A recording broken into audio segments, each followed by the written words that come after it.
And we're back here once again with another episode of the Cloud9 podcast, season 13, episode 18. And if you guys are returning viewers or new viewers, then please consider subscribing to the channel if you have not already. Leave a like on this video if you enjoyed it and comment down below. Also, make sure you guys hit the notification bell. That way you guys can get notified on whenever I upload a brand new video or go live. And in this episode of the Cloud9 podcast, we are going to be talking about the LPL English broadcast getting canceled from Riot Games. And we're going to be talking about the T1 Zeus drama that unfolded over the past couple of days. So as you guys know, back in the day, I would have just literally just made a few videos talking about it. And I would have just talked about it on the podcast here. But, you know, as you guys seem to know what I do on the channel, I am very, very, very busy, actually. So I don't really have that extra time now to just, you know, do a random League of Legends video. It's actually just more easier to just talk about it on the show and just get my thoughts out in full. Plus, it's better sometimes because then you have more information that usually comes out and you can form a better opinion than just kind of just spewing out your initial thoughts. Also, another piece of good news for a lot of you guys is you can watch the Cloud9 podcast on Spotify or any podcasting platforms where my name would appear. So all you got to do is go to the link in the description box below, and you can basically binge my podcast. So the original Nightwing podcast, you can binge all of the episodes of that. You can binge all the episodes of the Cloud9 podcast from start to finish, and then the subsequent new episodes.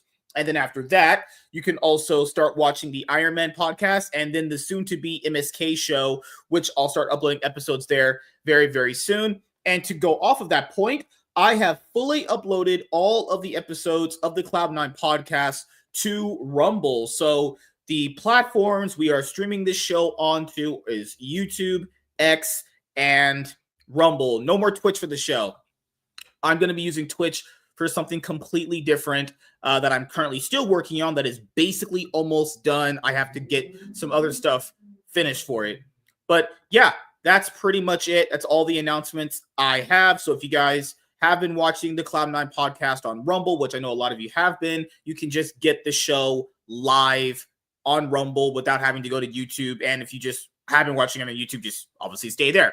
And we are at, I think, 290 episodes. So basically, I don't know if we're going to be getting to hit 300 episodes, you know, at the end of this year, based off there's not that much going on right now for League. But going into next year, we will officially hit 300 episodes. I don't know what I'm going to do for that special. Holy crap, that's a milestone there. Maybe I invite Tiny over and Selena and Iron, and we have some sort of like fat orgy. You never know, actually. Just kidding. These are all just jokes. So joining me here in this episode of the Cloud9 podcast to talk about all things League of Legends is Mr. Blanks. What's going on, man? How are you doing? I'm good, man. Oh my god, dude, fucking work. I've done 48 hours this week, and I got another 8 hours to go. Shit, yeah, because I didn't realize my request didn't go in or it got lost. It never got put in. I was supposed to have Friday off, right? Yeah. And relax. Nope. I have to go in at 9 o'clock and work 8 hours. Good thing is I get up at 5 right in time to go do what I got to do after work. Okay, so you're getting off at 2 my time. Yeah. Okay, so you're essentially working 6 to 2. Yep. God, those shifts, they're not even really like hard to get through. You just think to yourself, things really don't start picking up until like 8, 9 o'clock, actually. Yeah, because the original shift is 5 a.m. to 1 p.m. That's me 2 a.m. your time to 10 a.m. your time. Mm-hmm. That's the original shift. Mm-hmm. But I got to do a cross shift in between my shift and the shift I was supposed to do in the morning because I didn't realize I saw he put it in. Now I was like, okay, I could do the first 4 hours of the old shift, and I could do my 4 hours from 1 to 5. I can't not work after 5 p.m. I got a prior engagement. That's why I saw I put the days in. Like, no, the reason I took the whole day off, but when homegirl took her days off Yeah. And I guess you bumped mine out. I was like, I could do Of 8 course. hours. Of course, women always get the priority. If they ask for the days off first, they always get them first. And it's No, I asked for it first a month prior. Yeah. But even if the asked, girl puts it in, even though she put it in later than you, they always get it off. Stupid. Like, what the fuck? That's a girl privilege, man. Because I know you saw that situation that happened with your Yu-Gi-Oh channel, and we have to know I will be starting up that Yu-Gi-Oh channel again. I know people have asked for it. Don't worry, I haven't forgot. I've just been fucking swamped with work, honestly. You better hurry up, nigga. Well, what did I do? So apparently your Yu-Gi-Oh channel, I have him as a friend on Facebook. I've had a guy a friend on Facebook forever, honestly, at this point. His channel's gone through some ups and downs, let's say. Like, I remember I discovered him when he was around, I think, 90K subs. This is back when like Yu-Gi-Oh Vines was a thing. He made those really good Yu-Gi-Oh Vines. Those were really well done. I think I started watching when he was around 80-something K. It was 20. I started watching. I think. No, was it 28 or when did he leave? 2016. You talking when he sold his channel to Jobber? That was like 2015, 2016 , I think. I was watching him around 20, like the 2013, 2014 period. He came back in 2018 because he was doing videos around 2018, 2019. Yeah, he bought his channel back. Yeah. That's when I started watching him. It was right around the time I was watching Rogue Hero. Yeah. I was watching Cali Effect, MSTV, Galactic God just went off. Because that was the first guy I remember when he got married. I remember when he got married too. I haven't followed this guy for years. I remember he would have like, those random videos. You're like, I'm quitting Yu-Gi-Oh! I can't do it anymore. I remember that. I was like, we had a lot of them. It's not just one. It's been a lot of them. I actually quit Yu-Gi-Oh, but I was forced to, in a sense. I was kind of forced to a school. I was like, there's no way. I know we have some girls in the chat. I know there's Chloe and there's Emily. So Chloe and Emily, if you had a partner and they were, let's say, like obsessed with their hobby, not to the point where it's like a detriment, like where they're still making money, would that be a deal breaker for a relationship? That's the thing. Like, if I don't know, like so many dudes are like just cuck these days. Because I know there was a lot of comments in his video. A lot of people have making their own videos about it. I will say this: a lot of guys out there, you guys just let girls just treat you like shit.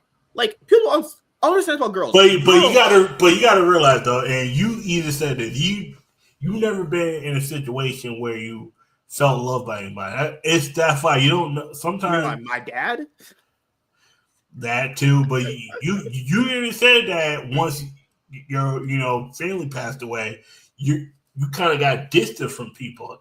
A lot of people, in a sense, they gravitate to the first person that finds them, Yeah. And then sometimes they're willing to do whatever it takes to keep that person. And that's the situation he got into. That was for him. But with girls, sometimes it's like girls just thrive off attention. Like if they're not getting constant attention, they just can't function. I don't know what it is about them. They need constant something going on. I mean, that's the same thing when you're always getting attention and you don't get attention, you try to crave for it. It's like when motherfuckers like fall off and now let's think about how motherfuckers 15 minutes of fame, they fall off. Now they gotta do something stupid to a girl. Ice Spice is like Ice Spice. What an overrated bitch! Holy crap! And motherfuckers say, "Oh, she high." I was like, "Yeah, niggas." I never understood it. I was like, "This woman's not attractive." Cardi B, like I can find you Queen Dominican girls right now who would eat your ass, who look better than this bitch. Like I'm telling you right now. And even V would say he's from New York. Like you go to the Bronx right now, you'll find 5 ladies that look better, and that's the thing too. Yeah. It's like that's what I told you. It's two sides to every story, but when it comes to like I don't know, Yu-Gi-Oh dudes are like so. It's not no. It's not just Yu-Gi-Oh dude. Let's not paint that whole. It's not just Yu-Gi-Oh dude.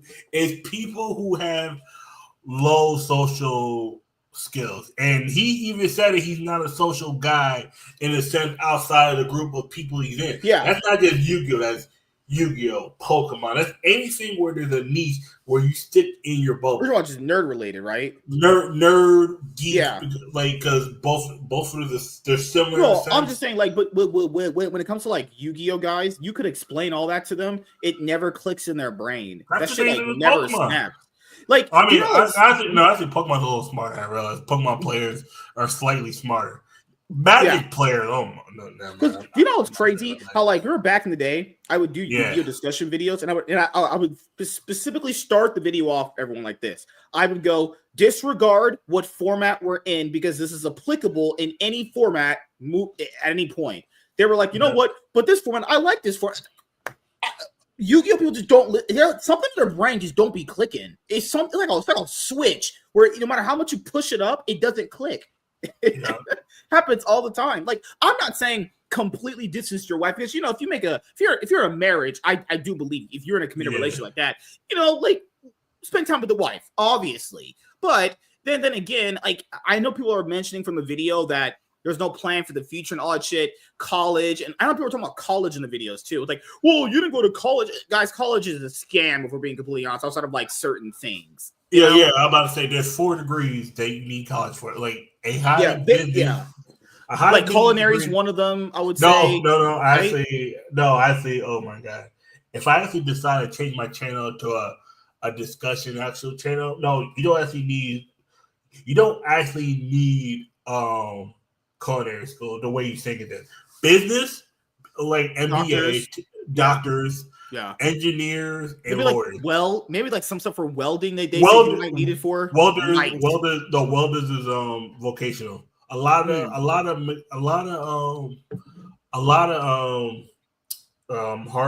hard labor is more vocational in community college. You don't need anything past community college. Job Corps or vocational school. Yeah, because most of the reasons why you're going to a college is to basically get like it's like the credentials you need or the certification to get in. Yeah, credentials and kind of social skills. There are some classes that teach you that, but that's so you can learn online too. The reason why college now is bad because they know people want to go to college. That whole 90s thing where but that would be like your mom's generation of like their ideal of life is you go to school, you graduate high school, you go to college, then you kind of like do the other life stuff like get married and have kids. But it's like I don't think people from that generation understand college itself isn't even what they would think like now. It's everything changed from back then. But also back then college was $5,000 for like 4 years. Yeah, it was also a lot cheaper back then. Now it's like, $180K. Dude, I saw so many people in this conversation going, well, you didn't go to college. I know plenty of people in my life right now that never went to college and they make, great money. Great money. I know it's college. I have my own place. I pay all my. I don't need college. The fuck you need that scam shit for? I'm gonna tell you this. You don't need none more than a bachelor unless you're trying to get an actual degree. Maybe an associate's degree will get you at least far. Associate's degree should get you. You know what it is? And this is why I said a lot of people have to learn. You gotta learn entrepreneurship because that's the same thing I was doing when I was right before, the crush card came in. Mm-hmm. You got to realize, okay, you find a skill that you're able to be good at. Learn, get entrepreneurship skills, how to market yourself and all that. Yeah, a lot of the stuff you can learn on YouTube.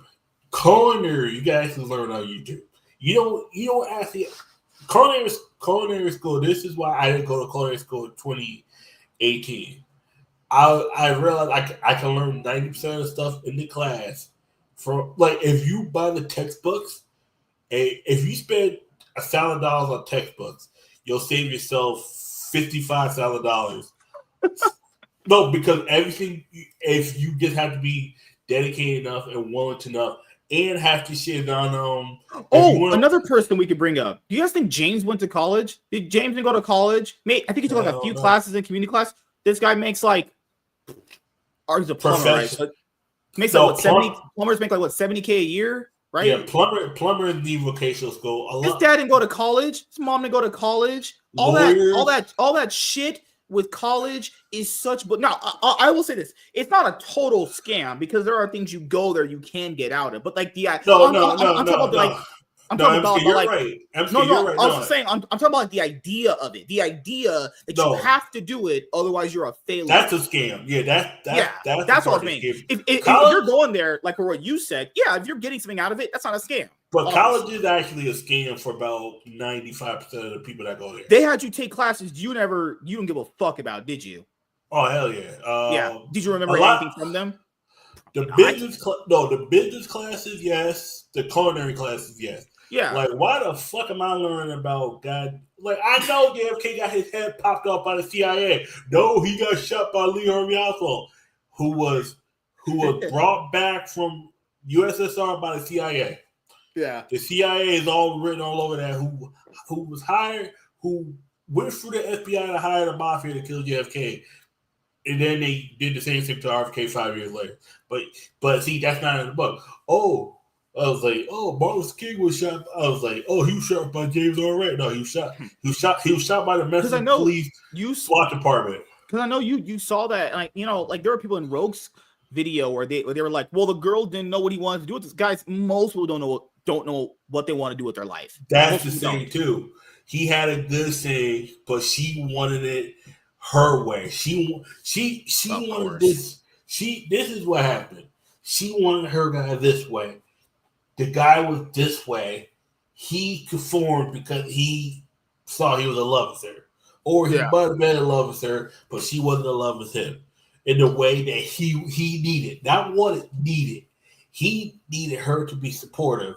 Think about it, he already was making money off YouTube. Plus, he had a street job that was making more money than the 9-to-5 she forced him to get. That's how vindictive girls are. They try to mold you into some shit, and then she was gonna leave him anyway. So why is she molding him into something she's gonna leave his ass anyway? I don't know if she would have left him, but it's once you know you can't control somebody or someone's not willing to be molded to what you want.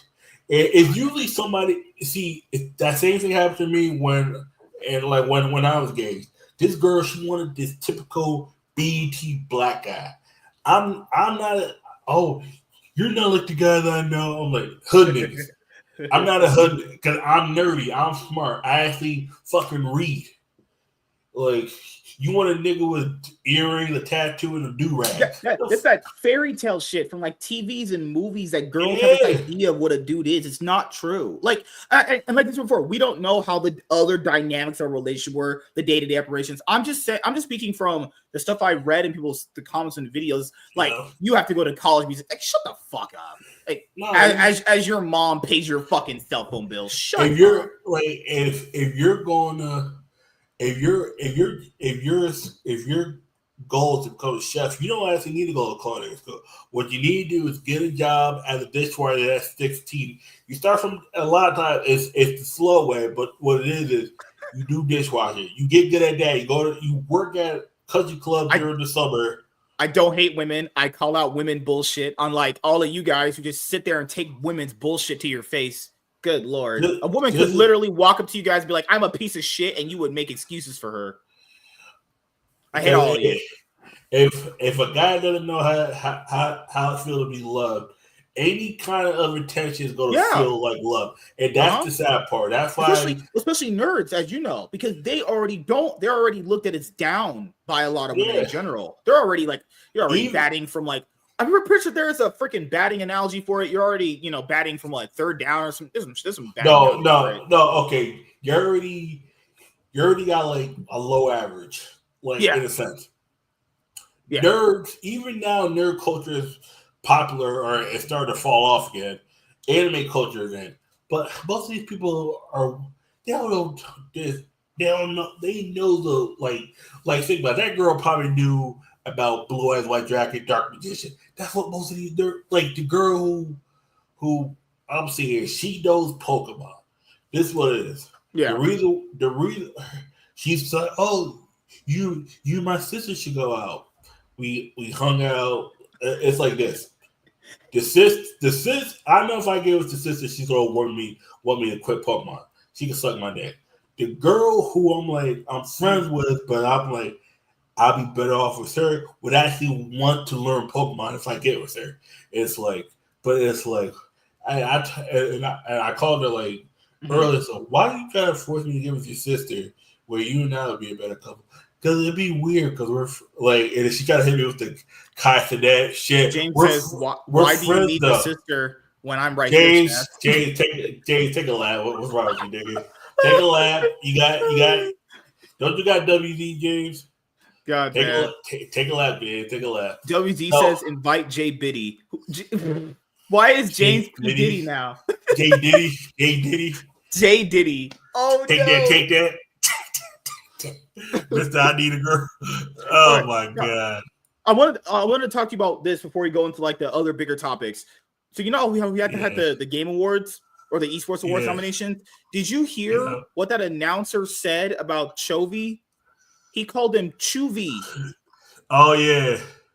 And do you know what's a conflict of interest for this Esports Award bullshit or like Gamer Awards nominations? Riot Games has 3 nominations there. They have Valorant, they have, I think, TFT, or is another one of their games, and they have League. Isn't it kind of a conflict of interest or kind of like unsportsmanlike to have a company with 3 titles in one category that's giving them essentially 3 chances to win, right?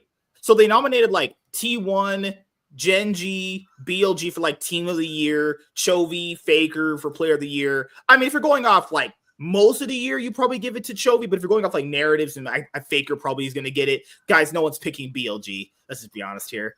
It's pretty much just what you value out of the year. If you value most of the year, Genji should win. If not, then you pick T1. But like Riot having 3 chances to win, are you fucking serious? But it's the same thing I told you. No one gives a fuck about MSI. Also, the year in totality, like if you look at everything of the year, Genji only won one split. Hanwha Life won another. But T1 got the championship that actually mattered.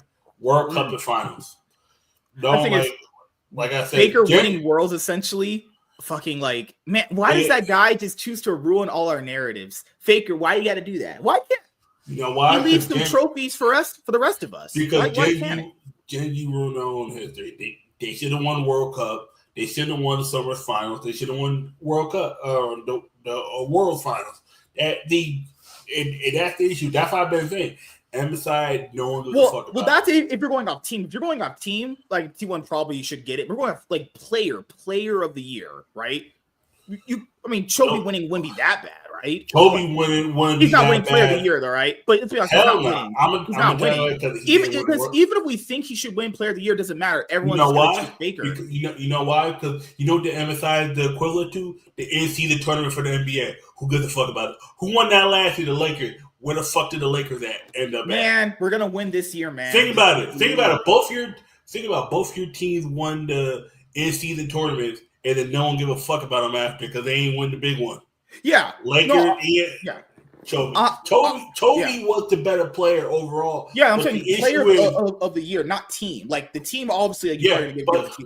But the issue is, Faker won 2 MVPs this year. World Cup. World Cup? No, it was Owner, wasn't it? No, that was Faker. He won the. Oh my god! Holy shit! That was fake. I want to. Every time we criticize this man, you're hating. Oh my god! So no, he's one of those guys where like, no slander will be said against. Yeah, it was Faker. It was Faker. You're right. Faker. I thought it was Owner. My bad. You're right. Yeah, it was Faker. It should have been Owner. Owner played so well at that tournament. That's the problem too. When we get talking about T1, I can understand why Zeus doesn't want to be a part of it anymore.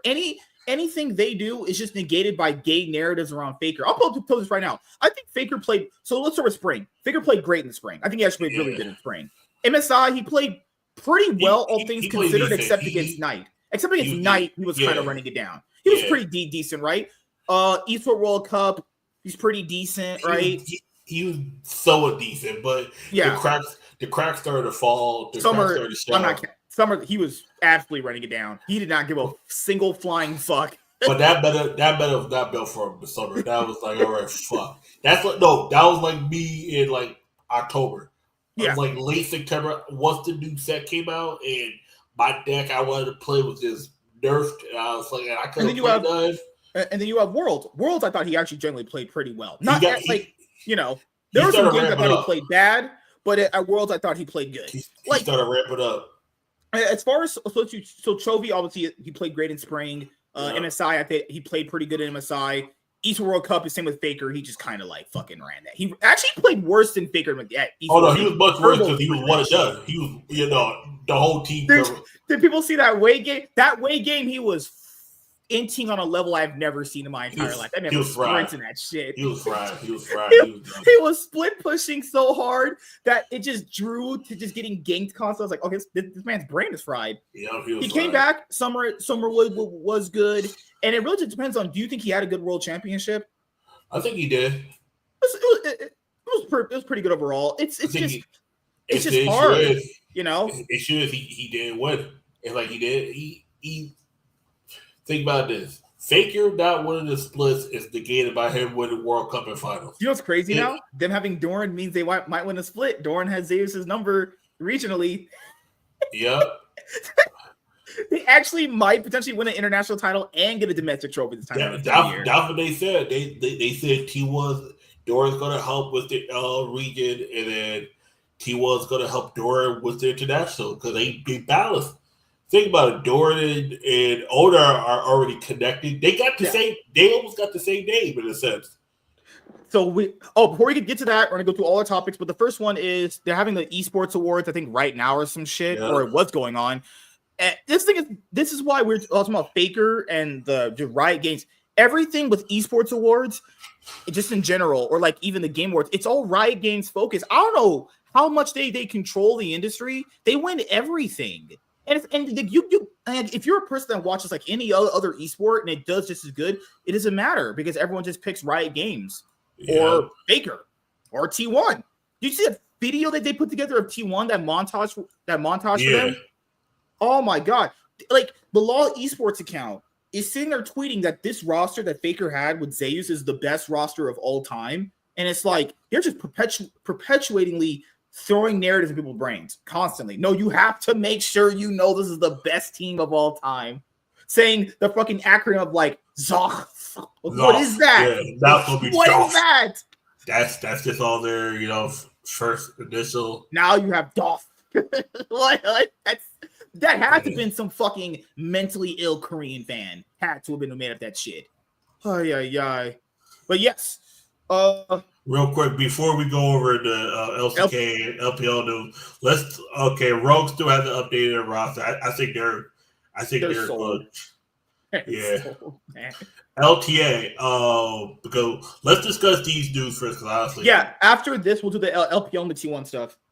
Well, the Steves have signed FBI. Okay, so FBI, he was on Golden Guardians, went to 100 Thieves, went to EG, went to NRG, and now back to 100 Thieves. Yep, the rumor is now it's going to be Sniper, River, Quinn, Meechin, FBI, and Ayla. That's the rumor. They're keeping Ayla. So they're basically just minus Tomo, add FBI, keep everybody else? Yep. What does Ayla have on that org? What dirt does he know about this org? Why are they keeping this man? He probably knows what a body they're at. I can guarantee you right now, there is some fucking challenger LCK support that is so beyond cracked over Ayla. Please tell me. I'm still figuring out why the fuck no one Winston got go to some Winston is going to Loud, actually. Why the fuck is he going to Loud? I was like, Jesus Christ. Oh yeah, and Loud went with 10-0 over Sakin. Let's be honest here. Were they ever gonna get Sakin? No, because he stinks. He's absolute garbage. That too, but that plus 10-0 was cheaper, and they did. And they signed Robo. Robo's gonna stay. If Winston, because Winston would not be considered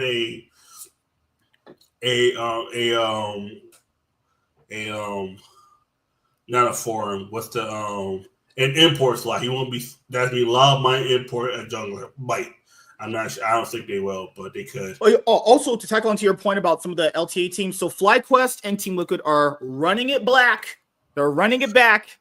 So Team Liquid is sitting there going like, you know what? We're gonna keep Umpty. Fucking hell. And guess what? FlyQuest is just cheering. Oh, they keep the same team. Hey, guess what, guys? We're about to win again. I was like, oh, fuck. Team Liquid literally watched Umpty play at Worlds and go, yep, that's our jungler. We got to keep him for next year. I'm glad people are waking up. Team Liquid, there was a rumor that Team Liquid was thinking about getting rid of one of the two players. I'm so glad people are waking up to how bad UMT is. Guys, I promise you, I watched this guy for years, even in the LCK, back when he was on dog shit rosters. He's not good. He's like, oh, give him a better roster. He'll play better. He's on a better roster. He still stinks. He's just not good. He's trash. I'm so glad people are, fucking hell. Vindication, thank you, everybody. He sucks. He can't even play Nocturne properly. Nocturne is easy. Oh, my God. Jesus freaking gosh, man.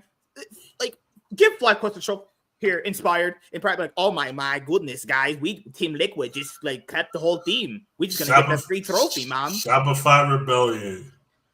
So I don't know if Niski's taking a break. Like it looks like he's taking a break. It was always gonna be contract Palafox. I told him whatever team gets contract needs to get Palafox as well. I think that's the best jungle mid duo in NA. Yeah. Over Aspire, Quad, or Umpty. Umpty APA surprisingly was the two players the Team Liquid thought about swapping out. I was like, the issue is they already used the import slash. Okay, so FlyQuest, Team Liquid running it back. Let's be honest, they're probably going to be the best teams out the gate unless any of these teams like challenge them as far as like the LTA ones. The Skies right now is just Abadage. I have no idea. Dignitas signed a rookie support. It wasn't updated, but I remember that they signed a rookie somewhere. Maybe it was top laner right there. Maybe it was him. So they signed somebody. Yeah. Okay. Give me one sec. Scroll down. I'm going. Is there anything on Twitter? Not yet. Okay, so yeah, most things have stayed the same. It's just basically, yeah. Okay, that's all I need. Leaks. They're good. Let's go to leaks. Let's see if there's. Okay, Memento joining each as assistant coach. All right, cool. No, I don't give a fuck about like players coming as coaches. Okay, cool. All right, cool. I don't know, but yeah, there's nothing significant there. I mean, Tinos and Robo, they were gonna keep those guys if we're being honest here because it's regional pride. For being honest here, like Brazilians are heavily based off their regional pride. I don't know why. Sounds wild for that's not a shocking thing. Oh, they're back. No. There's something about there's gonna be a lot of talent spread all over the LCK. Oh my goodness, there's so much talent just spread all over the LCK. Spread just like my asshole. I love it. Hey, yo, what? So I'll like just give FlyQuest or Team Liquid the trophy. Who fucking hell? So go to Cloud9's roster. I don't know. You think Team Liquid's gonna win? Like if you look at Cloud9's roster, is that roster exciting to people? Now listen, if FlyQuest keeps up their level of play, I don't think they can lose to anybody in NA right now. Hold on, you sound far away. I can sit up. All right. Good lord, hey, white man, how are you doing? My fault. I'm doing good. I'm just saying, I don't see a world where you can see that level of play that FlyQuest played at. I was just saying, like, if FlyQuest and Team Liquid keep their rosters and they play at the same level they did, it's pretty much just those. Yeah, I genuinely think Team Liquid's a lot. And I think the thing about it is that FlyQuest is playing at a higher level than they were the entire year, obviously. But do you think they'll keep that up? Because Team Liquid, for the majority of the year, had the number. I do understand they had the number, but Team Liquid never played at the level that FlyQuest played at Worlds. I think that the problem is that I don't think Team Liquid can play at that level because they don't have as high a ceiling as. They kind of did it against Team So they have good macro. They have good macro, and that's something. They were really good at lane swaps, but they're going to get rid of that. I think all of NA is good at lane swaps. That's one thing I'll give them credit for. NA is, in my opinion, the best lane swapping region in the world. It's crazy to say that they're better than any of the Eastern teams at anything, but that's the one thing I could say they probably are, and that's the reason they do pretty good, is because you can see them pull out specific matchups. Before, NA tried to mimic Korea for everything, and now they kind of take their own spin on what Korea does, and I think that's worked out a lot better for them. First of all, that Disguise team looks god-awful. I'm not very excited for it. No, right now it's just Abadage. There's no actual... Is that all they've signed? He's only just signed Abadage. That's it. I didn't even realize. At the moment, there's no... Like 100 seasons, Sniper, River, Quid, FBI, and Ayla, but they haven't fully confirmed it yet. But doesn't matter. That team is trash. Yeah. The thing about Cloud9 that do it is like Vulcan and Sven at one point were really good together, but they had arguments and they couldn't play together anymore. And now they're going to play together again. It's like, how do we know these arguments? Like, but the problem is, at a single point in the year, these problems will come up again, and they're going to have issues. Well, I mean, a lot of people changed the way they adapt. I mean, Vulcan was a lot younger when this originally stemmed. I think that he could have adapted. His playstyle has changed. I would say probably because he's gotten worse, but his playstyle has changed since then. Elon Musk is asking for your memes. I literally don't like Elon Musk. I hate that man. He's so weird. Gosh, he's just weird, dude. But I hate it. Well, the thing about Cloud9, okay, Vulcan has gotten much worse over time, and Zen, I thought he played good on Dignitas. He was okay. Getting it back is fine. Low key, who knows? I honestly thought Sven was coming as a coach. I didn't realize he was being a player this year. I don't know what they're gonna do with that guy. I just like Sven's not that good. Like keeping Blabber after he basically ran it down for most of the year. Well, I will say I've been hating on Blabber his entire career. I think you're aware of that. You've heard me for but he's not been that bad as you're saying. He's been bad his entire career, but I will say this season was an outlier. He was not that bad, and I do think he can come up to a level. Again, there's two roles that struggle the most with a bad team. It's support and then jungle. Well, Blabber mostly needs a supportive mid laner to facilitate him. Well, I mean, he can do it good with a laner that wins their lane too. Those are the two options. Yeah. He can't do it with a passive. Like if he had Chovy, he would be even worse than he is now. Somehow. You mean Chovy? Yeah. So I think one of the big things that Blabber doesn't understand is that he's like Tien, but if Tien was 20 times worse, that's exactly how he tries to play. I was actually, weirdly enough, but God, if he was autistic, I didn't know if I was allowed to say that word. Then he would.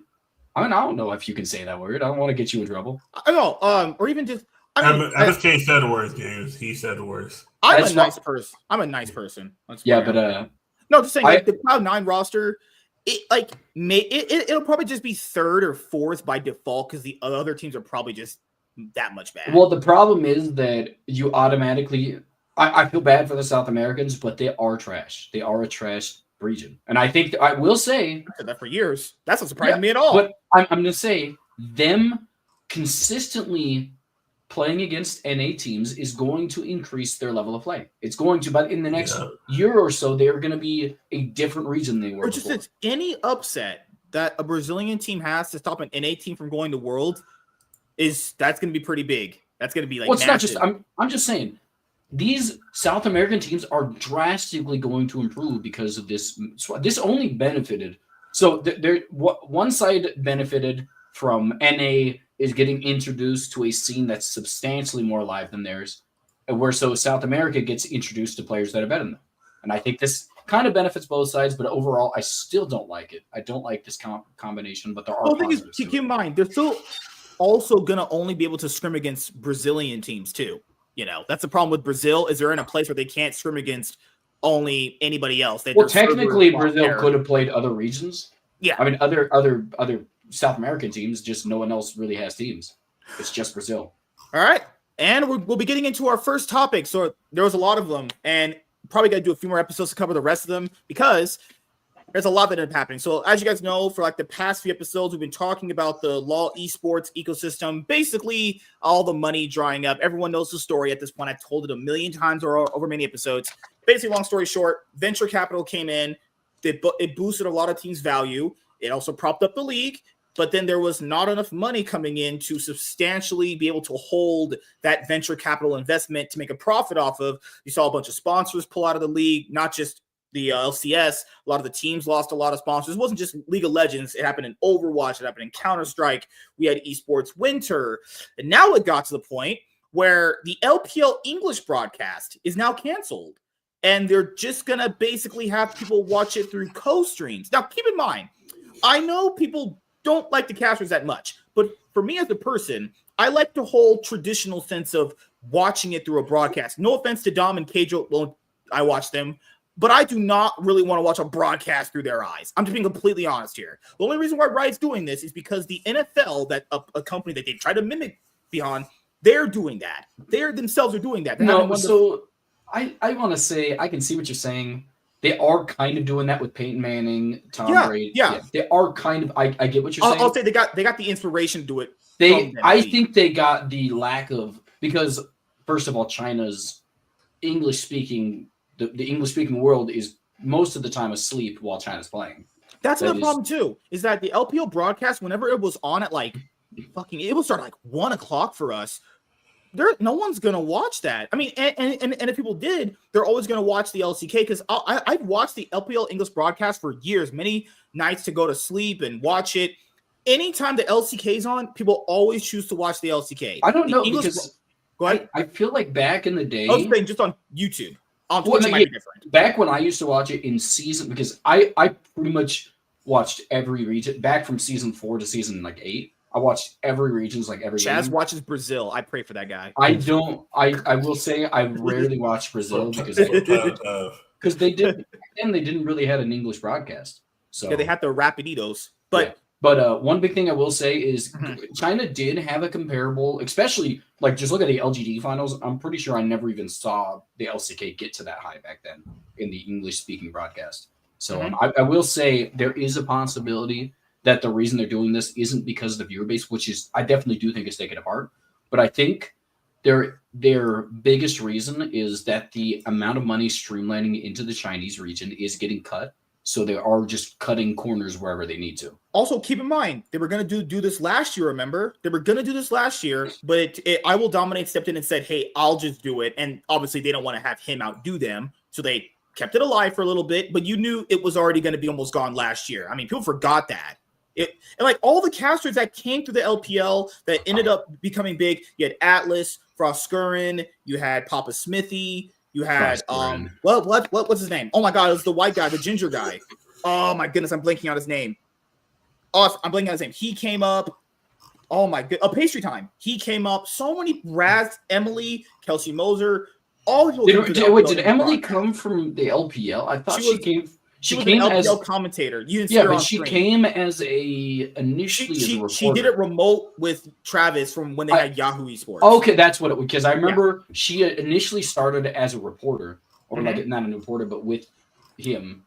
But she didn't specifically do the LPL back then, I don't think. I think she started as an all-region group, and then she transitioned into specifically LPL, but I'm not 100% sure on that. I remember reading some of her articles. And that's the thing is we were talking about this, and I was like no offense to people that do co-streaming, I get it's a lot of hours and they make a lot of money. I don't want to watch. How am I people know we have to analyze games to tell you guys about them. How the fuck do I give you proper analysis on LPL now, watching it through someone else's point of view? That's the reason why you have a broadcast. Because the reason why you have a broadcast is because people online go, well, this player's shit, this player's good. Well, at least a caster can basically kind of navigate and tell you, oh, no, well, he's doing this good. There's professional gravitas there. Now it's just going to be turned into some fucking bullshit of well, this guy just inted. It's okay, I just want to point out Dom is more intelligent than any caster that exists currently. Kitty's going to do it. Kitty's going to do this. Kitty's going to co-stream. I'm not going to look at her. Look at them. You're not going to look at her boobs? That's crazy. I'm not watching that. Dom and Cage are the only ones that are reasonable. I will say the only reason you don't watch them is because I will give credit to the cast, the casting group. I almost said the casting couch, but that's probably not the term. That's the term for it. Oh, hey, first of all, Kajo's trying to get Kitty on the casting couch. Yeah, but he fumbled that. He fumbled that hard. I mean, he's just weird, dude. But I think one of the biggest things I do want to say is that the casters, I will give them credit, do way more homework on the players than the co-streamers do. They know stats, they random stats, and there's also people in the background when there is a legitimate broadcast that will bring up stats and give them to be able to bring up to people. There's so much information. There's so many benefits to a broadcast. But I agree with that. As a beginner and as somebody who doesn't know their stuff, the broadcast is substantially more impressive. But at the same time, Dom and Cage will give a way better in-depth. No, I'm not saying they don't have their place, but there's some sort of like, I would say, structure to what the casters do that is also very beneficial to the point where it all just boils down to like different strokes for different folks. But I will also say that the only reason why I think they cut it is because of the whole Peyton Manning thing. And they cut it because of the viewership. Because the viewership on YouTube was like 3,000 people. I'm talking for was finals, it 3,000? Yeah. On weekdays, if it for like big games, it was like 2 to 3K. For like playoffs and finals, it was higher. But on YouTube, it was 3,000. It got less viewers than the LCS did. But also think about it saves money because now you don't gotta pay these guys to do it. You can just that's the problem too. That's the thing I'm remember too. The casting problem, right? So you had all these good casters during the LPL. Now where do they go? So now if you want to become a League of Legends caster, there's even less broadcast to show and get your props at. So let's point out there were problems with the LPL cast regardless. I mean, I'm sure all of us know they did cast over Zoom at a delay. So that was Riot's decision though. Yeah, I'm just telling you. I'm giving you a rundown. They casted on Zoom at a delay, so you could see a lot of the reactions from the casters were very much they would talk over each other very consistently because they didn't know that the other person was still going because they had to predict when they were going to stop. There were a lot of problems with the cast never got their chance. I just think that's fair to say. They never legitimately got a broadcasting. They never got a setup. They had to do it over Zoom. I really think they should have tried to do something in a building and try from there because that would have just been a lot better inherently. I talked to one of the guys. Remember, it was all I took a picture with one of the guys. And I'd asked him, did you prefer the online or the in person? He said, no, he said he preferred to be in studio. And it makes perfect sense. The other thing I wanted to bring up was that LPL casters always got shafted at Worlds. Trouble Inc. literally lives in Berlin. And she was casting LPL this year. And Riot just didn't invite her to do anything. She literally lives in the country. Well, I mean, the problem is the setup, regardless, it doesn't matter if she's in the country because most of the casters, I believe, aren't anymore, right? Most of them were casting from Europe and stuff. Sorry, because for this year specifically, it was in Berlin, like playing stage. Oh, you were saying I see what you're saying. They have specifically always not liked the LPL casters for some reason. I genuinely think the LPL casters are worse than the rest of the regions. I think there's a few. You said they were better than the LCS guys. I don't think I've ever said that in my life. You don't even like half the LCS guys. I love the LCK guys. Those are my favorite. I don't like the LCS guys. I think that I said LCS. Yeah. I think the LCK guys are my favorite. The LCS guys, I don't like very much. I think the LCK is also worse than it used to be, but it's still pretty good. But I think one of the things they do is that LPL tries to mimic both a combination of the LCS and the LCK, and I think they don't do very good with that. Oh, yeah. And another problem with that is because if people have looked at the YouTube chat for the LPL English broadcast when it was going, it's very hard as a caster to understand what the region wants when you're not actually from there, you know? Because from an LCS point of view, like Azale could be like, hey, NA Pride, LCS Pride, Shocks who do that for EU. If you're a caster in the LPL, how do you like attach yourself to that brand as being someone from America or Europe? It's very hard, actually, you know, because as people know, Asian people really, really like when there's an Asian person presenting stuff in front of them. They're just but I mean, the English broadcast wasn't for Asian people. It was for our English speakers, not and people didn't watch. Like, you know, people kept saying they used to watch the LPL. We knew they were lying pieces of shit. I mean, honestly, I'm telling you, the LPL used to be popping back from season 4 all the way to season 7 is when especially LGD versus EDG was big. I like the El Clasico, EDG, RNG finals were big. IG versus EDG was big. IG versus RNG, and this is why the entire year I was like, RNG is not better than IG. I kept saying that every year, the entire year, even though IG always did love when it matters to them. What was happening is that literally somebody was gone every single time they faced. Jackie Love was gone. The Shy was there. Shy was gone. He literally came back for one. He barely came back. In no time to warm up. He barely made it back, and he was the entire ramping split. up. What are you talking about? No, he did not. Go look again. He came out the entire split. Go look again. He was with them for the entirety of the playoffs. What are you talking about? For the playoffs, he came. I'm telling you, he was gone. I hate you. FPX winning, obviously. We had JDG winning a lot. Like, I just don't know. Like, is this a good thing in the long term? I understand from a business point of view, sinking in this much money for all those casters could be a money sink. But if you look at it from a long-term point of view, this can also show Riot, hey, these casters can do it on a bigger scale.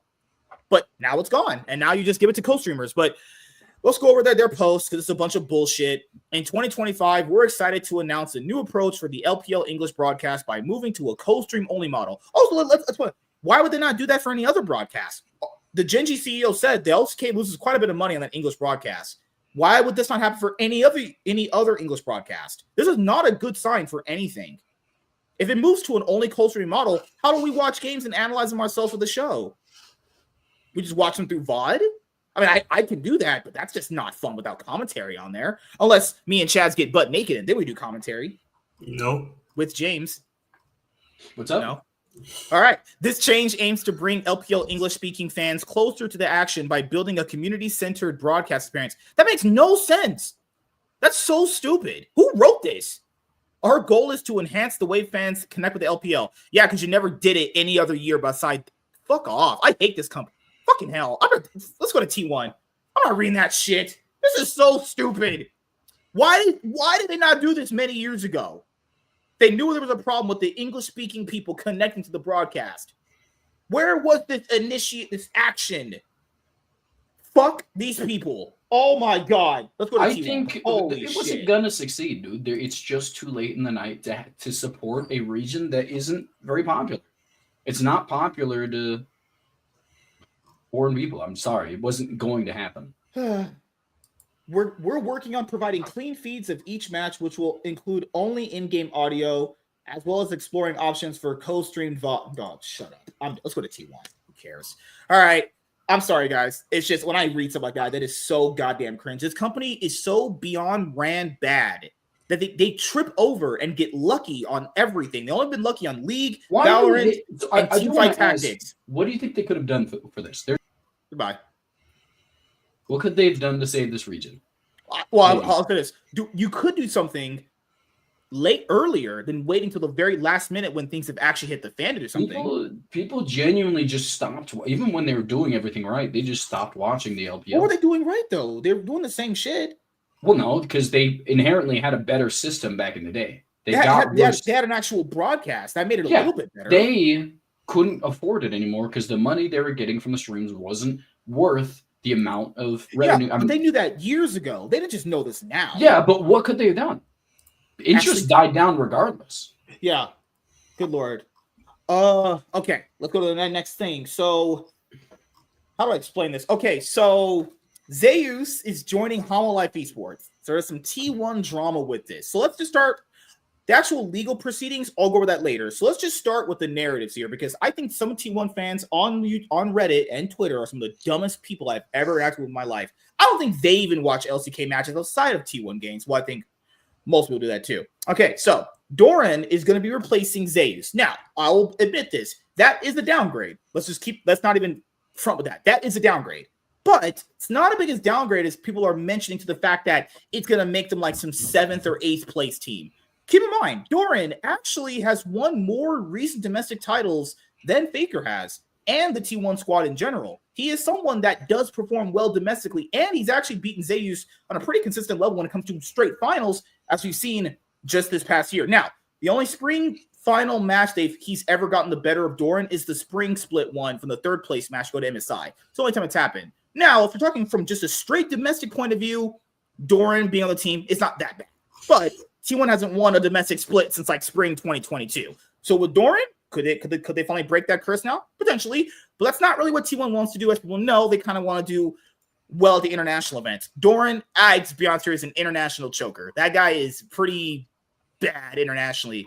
He just from just the Gen G years, right? He played really bad internationally on Gen G. And he also went to Worlds this year and pretty much sucked at Worlds himself, honestly. He didn't play terrible, but he wasn't good, right? So this potentially might make T1 stronger domestically, maybe, or I don't know, like stable. I would say it's stronger. Zeus may make them way stronger.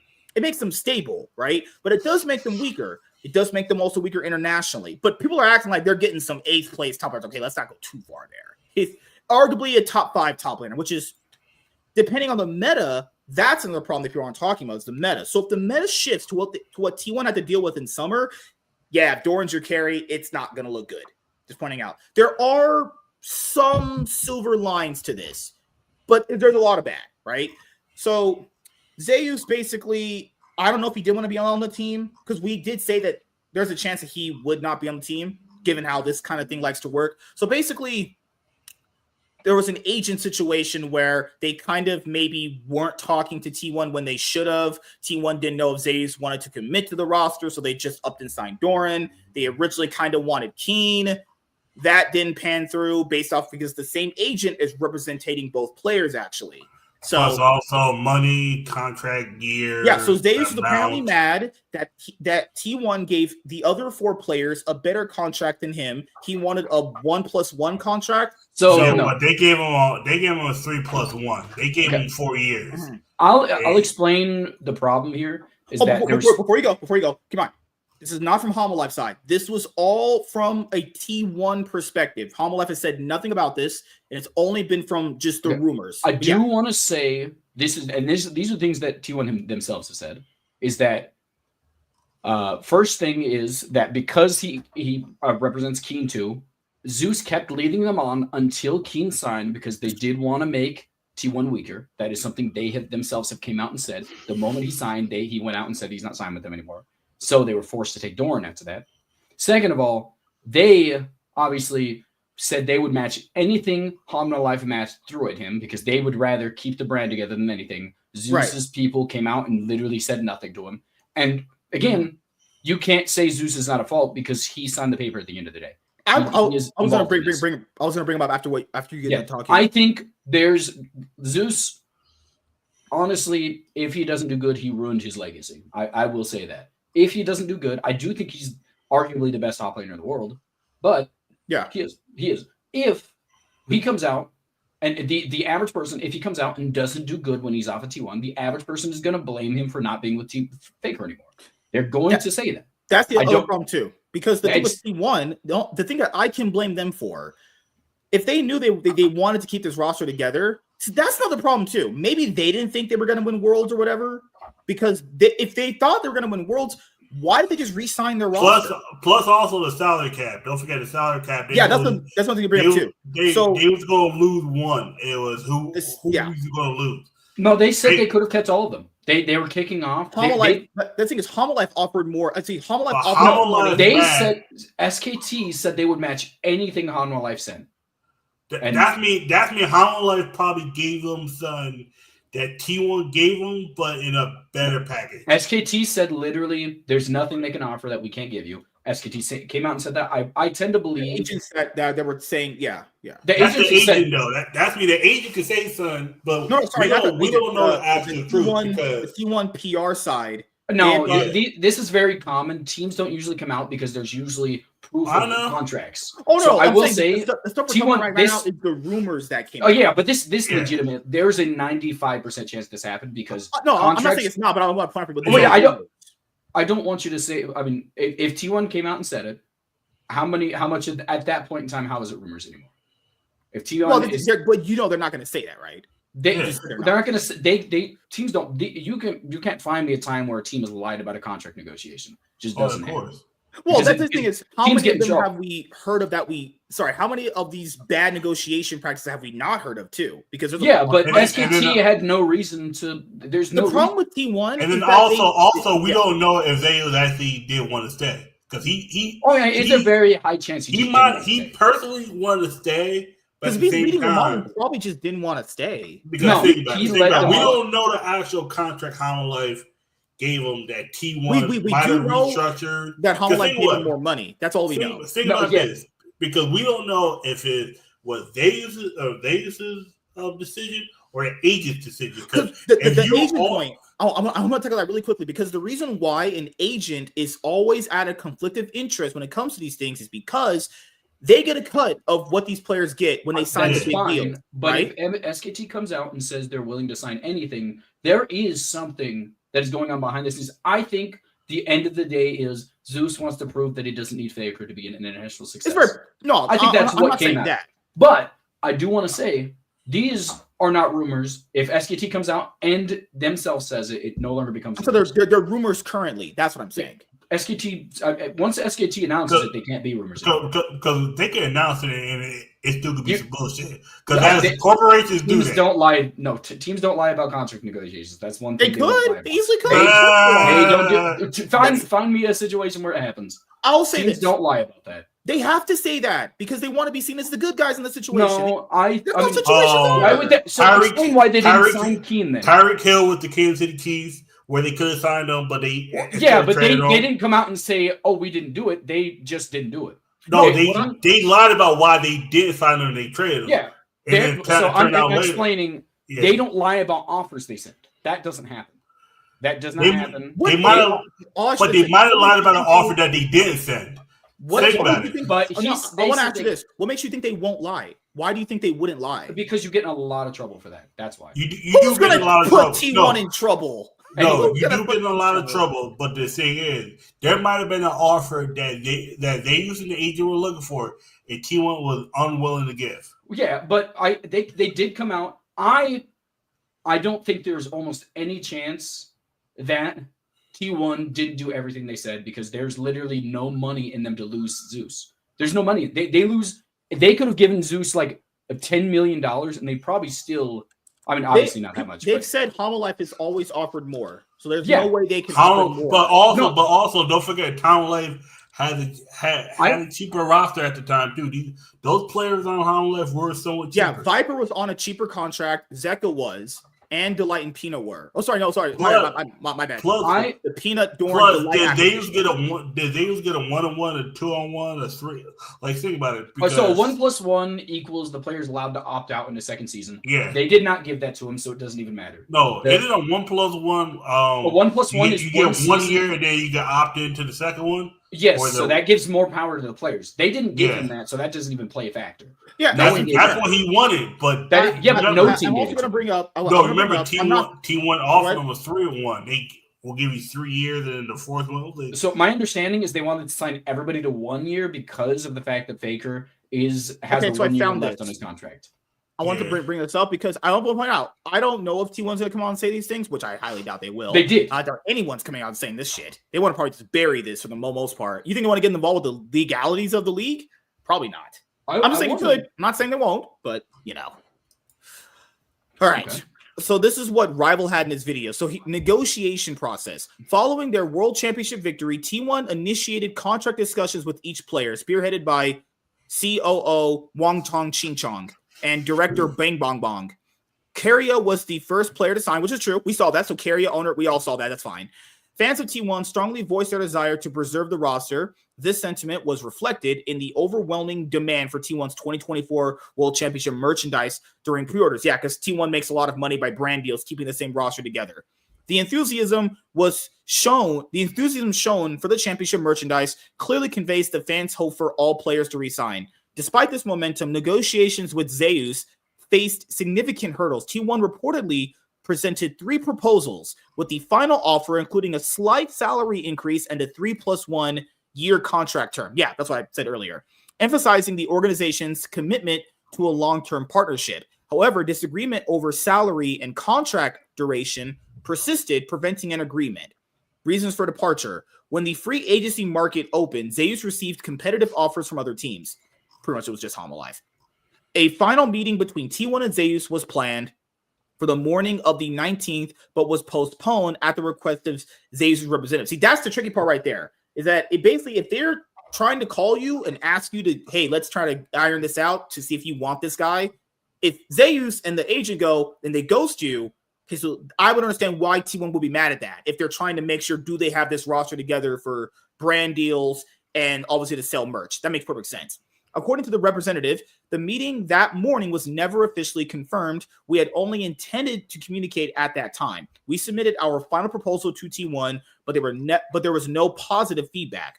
Although T1 made significant efforts to bridge the gap, the difference in contract duration remained unresolved. While T1 proposed a 1 year or 1+1 term, which is what you guys said, Zeus' side held firm on a 2-year agreement. Ultimately, after the representative's 3 p.m. deadline passed without a resolution, Zeus accepted an offer from another team.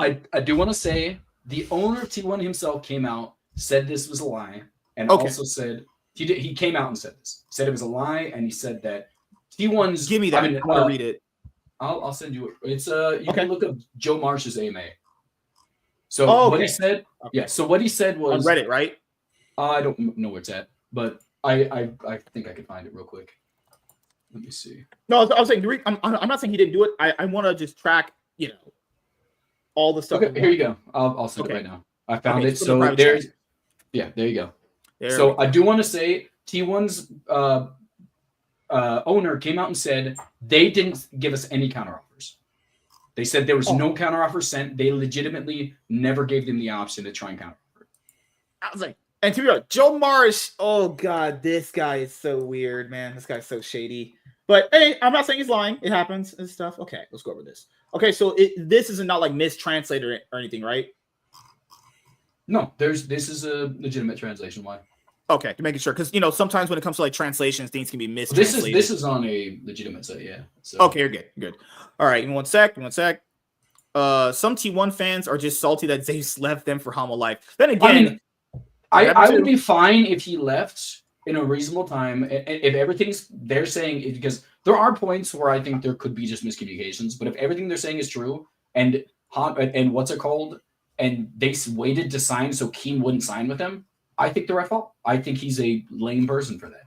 And keep in mind, the reason why I brought up the agent guy is because the agent always wants to act in the best interest of the players. What I mean by that is the money. The money part is what they get. He wants to act in best interest of himself. He gets a larger percentage of royalties, obviously. So. Okay, and to be fair, earlier I didn't say that in post this. I hadn't seen this, so take it with a grain of salt. Greetings from fuck you, Joe Marsh.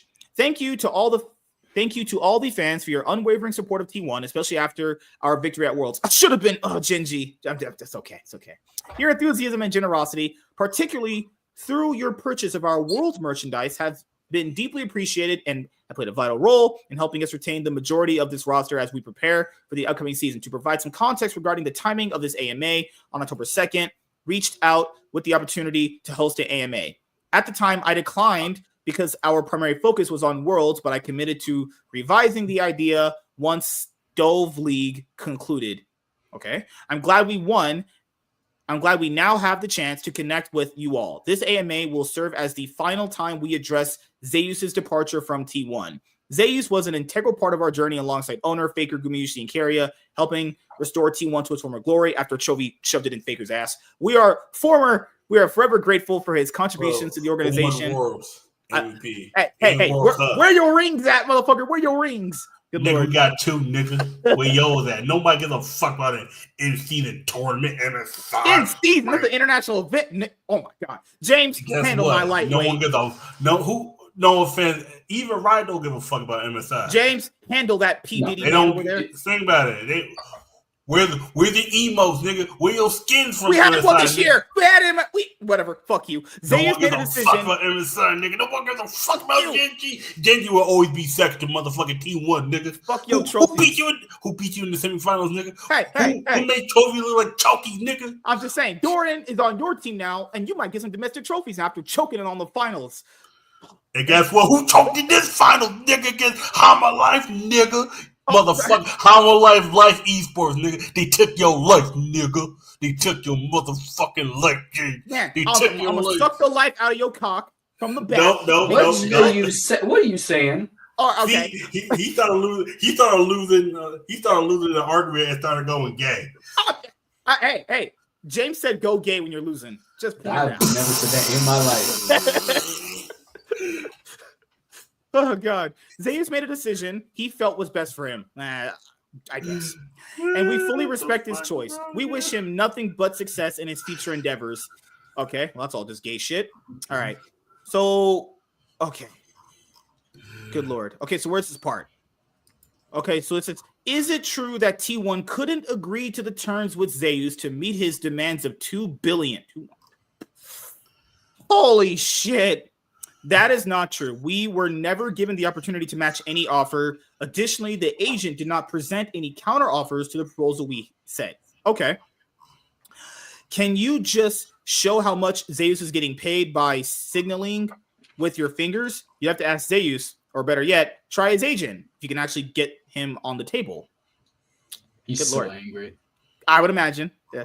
How much was Zeus's offer from T1?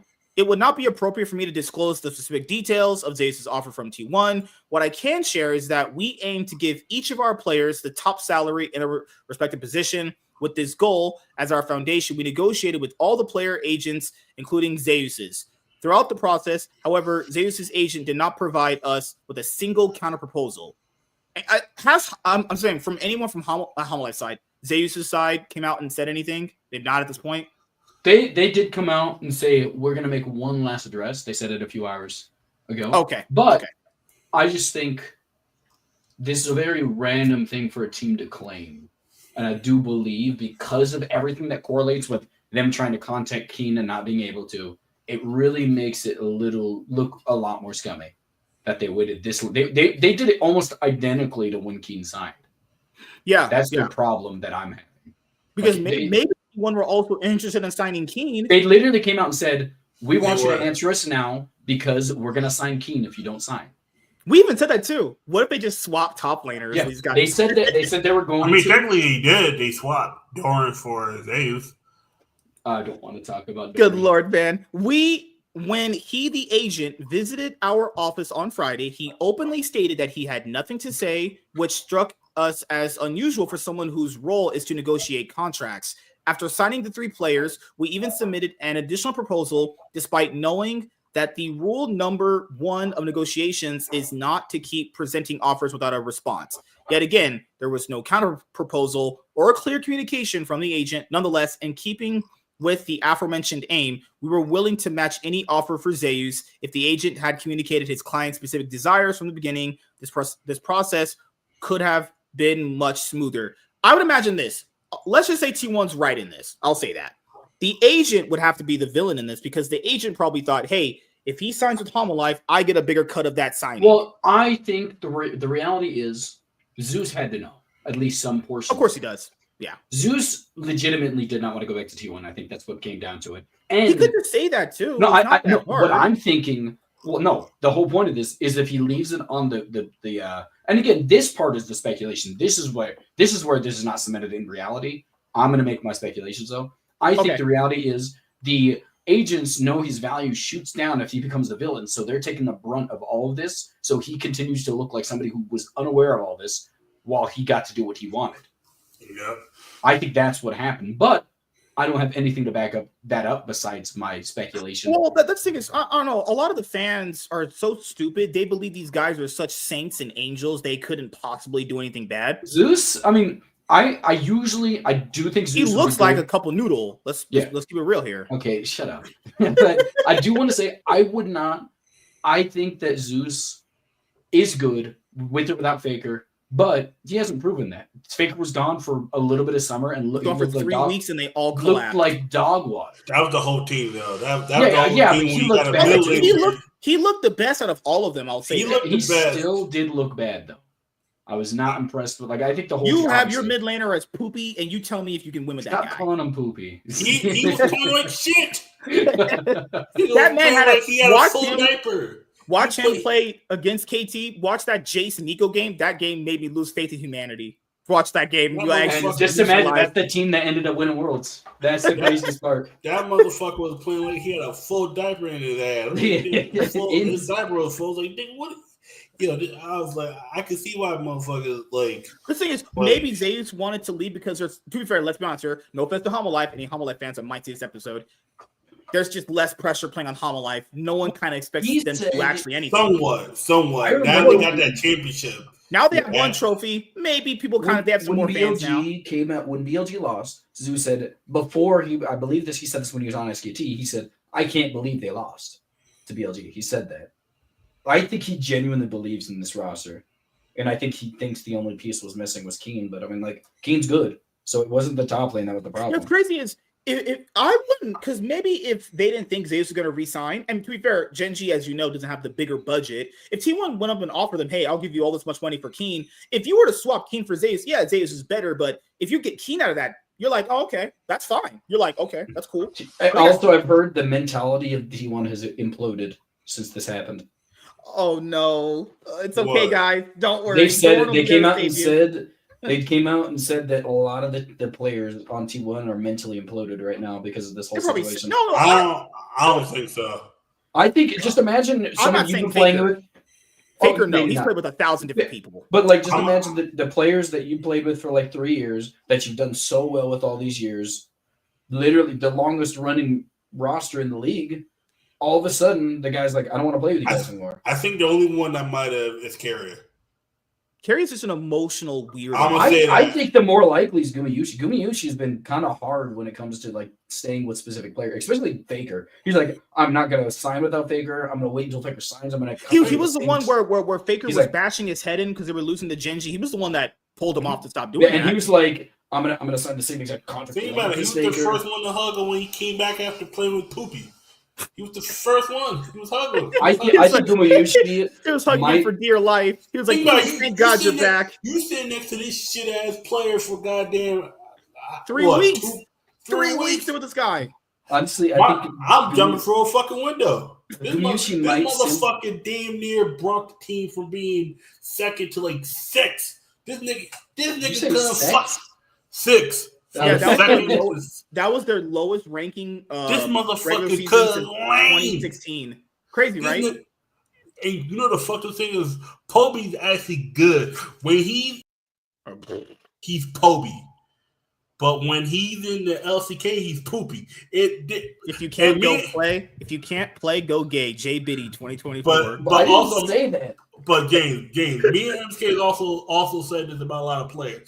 The difference between LCK challenger in any region in the league is like the minor league in baseball to the major league. There are some players who are going to be hitting 400, 500 batting average in the minor league, but they get to the major leagues, they're only hitting 250. The pitchers are different. In this sense, there are players who are good enough to be in the minor league, but can never go up. I was going to say, after you said Gumayushi, I remember that. Faker came back and he was hugging that man for dear life, like, oh my God, thank God you're back. One of my favorite things is when Faker and Carrier and Gumayushi keep hugging each other. Like, there was one time where Faker tried to reach in for Gumayushi, and Gumayushi immediately turned to his right to Carrier. And then he was like, I'm not going to fall for that again, and immediately hugged Donor instead. It's not happening the second time. How much was the difference in the offer amounts between T1 and Hanwha Life Esports for Zeus? Again, in keeping with our aim of giving each player giving each of our players the top salary in its position, we were fully prepared to match any offer Zeus received. But unfortunately, we were not given the opportunity to do this by his agent. But that's my thing too. Why didn't they just re-sign this guy earlier in the year? This has happened many times with teams in the past. You just re-sign the guy earlier in the year, and if you don't do well with him, if you don't have, I want to say, if you don't have the +1, which is what everybody's talking about, you're not allowed to extend the contract until it expires. You're right. Yeah. Plus, also, some players are going to bet on themselves. That happens a lot of times. Some players will be like, okay, I'm not going to sign the contract now because I know. Yeah, because that used to happen back in the day before the luxury tax thing. Teams would basically re-sign a player, and if you don't do well at Worlds or MSI, they just get rid of them for a lot of money after. Just so you know, I'll and the reason this exists, back in the day in baseball, they didn't used to have a free agency. There didn't used to be one. So the teams would literally the contracts would be bought. You had no choice in who you played for. And this is kind of how it all ended up going. I that really wasn't relevant, but I was going to show you a world where a free agency didn't exist. That's why a lot of these people have too much reign, is because of situations like that existing before. That's fine. The agent imposed an artificial deadline, claiming it was set by Hanwha Life. However, after Zeus made his decision to leave, we spoke with Hanwha Life, and they confirmed that no such deadline was ever established. That's what I'm trying to say. It's not even a he said, she said. It was just the agent and Zeus fucking over T1. That's all it really sounds like. That's what it sounds like to me. Like, Hanwha Life literally basically went, hey, we're going to give you a truckload of money. It's not like they did anything bad. If Hanwha Life comes out and agrees with T1, I think Zeus will get jumped in the parking lot at a game. Okay. In my opinion, someone is not being truthful in this situation. Having worked with Hanwha Life for many years, I trust their word regarding what was said. It's disheartening that such tactics played a role in the. Yeah, I'll be honest here. Even though Hanwha Life has been pretty much irrelevant forever, I've never heard of them in any controversy ever. Well, it's because controversies don't really usually extend towards lower teams. The only time that ever happened was when Griffin was bad. Oh, and yeah. It was like, the CV the maximum. reason Ooh, good that, do you know what the worst part of it, Griffin? They should have been one of the best teams of all time. I'm still upset about that team, but whatever. They had to play with that one fat fuck over I Doran. don't, stop hating on Sword. He was a fat fuck. Oh my god. Fat fuck. As we Sword believe was- Zeus deserved transparency and fairness in making such an important decision about his future. What's the next one? I'm curious about the exact details of process. Okay, so this is gonna just go off of the same things. It's fine. Yeah, it is. You don't have to read all of this. It's fine. The overall thought process is Zeus didn't come out. First of all, he didn't come out and say that Hanwha Life was giving them offers, and the whole point of it obviously shows that they were not interested in going back to T1. The agent is taking the brunt of this so that Zeus doesn't look like a bad guy. Yeah. And it just makes him look a lot better. Now, if the agent had some malicious reason to make T1 essentially weaker, so they had to panic sign Doran, I could also believe that too. I mean, T1 and Gen G have basically just won everything forever at this point. Now, you imagine that some of these org guys are probably pretty mad they win everything. And keep in mind, Gen G has been able to win off having not as much money as T1 or the other guys too. Like, how's this fucking team with less money winning? Like, that pettiness comes in. A lot of people don't understand that, but that happens in sports all the time. I think it's a weird situation to be in. But I will say this creates such hot drama and narratives for the league coming in. Put Hanwha Life versus T1 game one. I do want to point out Dorn is better than the other options, but another thing I want to touch on is T1. I mean, in Korea, top lane is literally the worst role in the entire. It's their weakest role, and it's one of the reasons they don't dominate anymore. It's because they have one good top laner, and then the rest of them are LPL. Besides, literally, just look at the steep drop off. You get Zeus, then you get Keen, who are able to compete internationally. Then it drops off a hill, and Dorn can lose to a Western top laner. Like, it legitimately. What you have? I do no one else. You could put what's his name? Perfect. Perfect. Yeah, he's probably up there with Dorn. There's King in. No, I'm just saying. Listen, I'm actually joking. We're comparing. They could have signed somebody worse, but if you want to compete on an international level, you have to sign one of the two good top players. That's just the reality. I was agreeing with you. The way the T1 fans made it sound, they're like acting like that. They got King, and I was like, they got Doran. Doran's bad, not good enough to compete for internationally. Yeah, that's all that matters. He only just basically stabilizes them domestically, but internationally, they're going to struggle. He's a slightly above mediocre top laner that when he goes internationally, he underperforms because he's worse than the rest of them. The only way that the LPL can compete, the LCK can compete with the LPL is when they have one of the two good top laners, because not even just that. All the players firing on all cylinders like T1 can have, and even just playing at their ceiling. Yeah, but even if Doran plays at his ceiling, his ceiling, he's coming from the basement. His ceiling is the floor. Like when he does have those really good ceiling games, those are like every. It's not even. They're not that good though. I'm just Doran is not a competitive internationally top player. You needed Keen or Zeus. I would say, but then they forgot they can't sign Bin. That's not happening. Yeah, but they don't want LPL top laners. Yeah, no, that's pretty. They can get the Shy. Bring over the Shy. He went back to IG. I know, but I'm just saying. At that point, Dorn is the best one. Yeah, but so the whole point of this whole controversy is that Zeus held out long enough to where Keen re-signed. Yeah. That's the whole point of this. Getting fucked up because if Zeus is taking longer and T1 want to sign Keen, now everyone's getting pulled in this like tug of war. Yeah. So now T1 wants him, he's gonna sign with Gen G again. Well, the problem is with sending offers to people.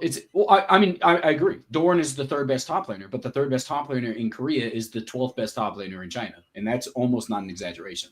It's just the quality of top laners drastically falls off a heel after the first. Yeah, because that's the big problem. Also, is the meta that's coming up, because the league meta shifts constantly. If there's a meta where he has to be the carry, if there's a meta where he has to play on the legit carry champions, it's just anybody. He genuinely does. He plays weak side. He doesn't play it that well. He just plays weak side. I don't want to give him credit for something I don't, because plays weak side generally well, I think. No, it's because you're comparing him to. He looks better in the LCK because the LCK top laner pool is so bad. I'm not even exaggerating. Well, it's legitimate. Peanut covers for a lot of his weaknesses too. If Owner, and people aren't even talking about this, the synergy that they're going to have a problem with him. If Owner had great synergy with Zeus, actually. It's actually really good. He's got the same synergy with Doran?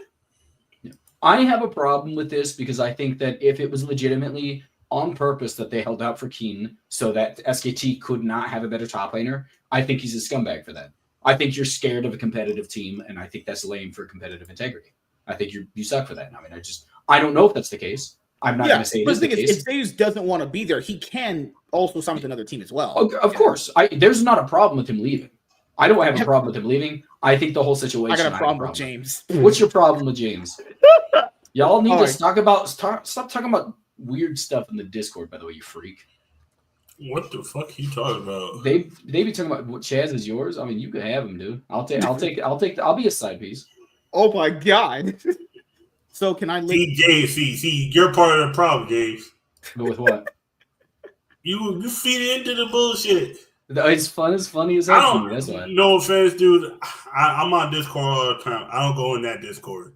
That Discord's like Bridgeport. I treat it like I go there when I need to, and I get the fuck out as soon as possible. That place is trash. You were in there for like a day. I don't even want to. You weren't even there for when it started turning into. I should. You know what? I should randomly just check in right now and see what's going on, and just blow my brains out right afterwards. Go in there and talk to good old 1776, right? Jesus, what, nigga? What did I keep telling you? Stop poking those motherfucking bear, man. I know. I'm just saying. Hey, it's cool. You're just saying. You keep poking them motherfucking bear. It's just she's taking some free shots. You've taken more free shots. No. Oh no, straight. It's sorry. She caught a stray. It's okay. I'm not talking shit because fuck that bitch. But I remember when me and FSK was trying to hurry her up. I was like, that was you. No, she kissed her. I'm not attracted. I was like, first of all, you're a white girl with a fat ass. She was 36 and not attracted. I was like, first of all, you. And then she finally showed me a full picture of what she looked like. And I was like, it don't look that bad. For someone her age, she looked pretty decent. You know there'd be a bunch of black guys trying to fuck the shit out of you, right? You was like, when she kept saying she didn't find herself attractive, I was like, by who? By like short Mexican dudes? You know there's black guys that will like literally like leave their black girlfriend for you. I'm telling you right now. You're a pretty faced white girl with a fat ass, trust me. Black dudes will jump over heels for that. I would say this for the league, put Hanwha Live versus T1 in the opening match of week 1, first game, first best of 3. The rating that might be the highest viewership for a regular season game of all time, potentially. I don't know about of all time, but it'll be high. It's gonna be at least top 3. I'm calling it right now. Well, no, the problem with it is ratings are decided not only by people initially tuning in, but by people staying and watching.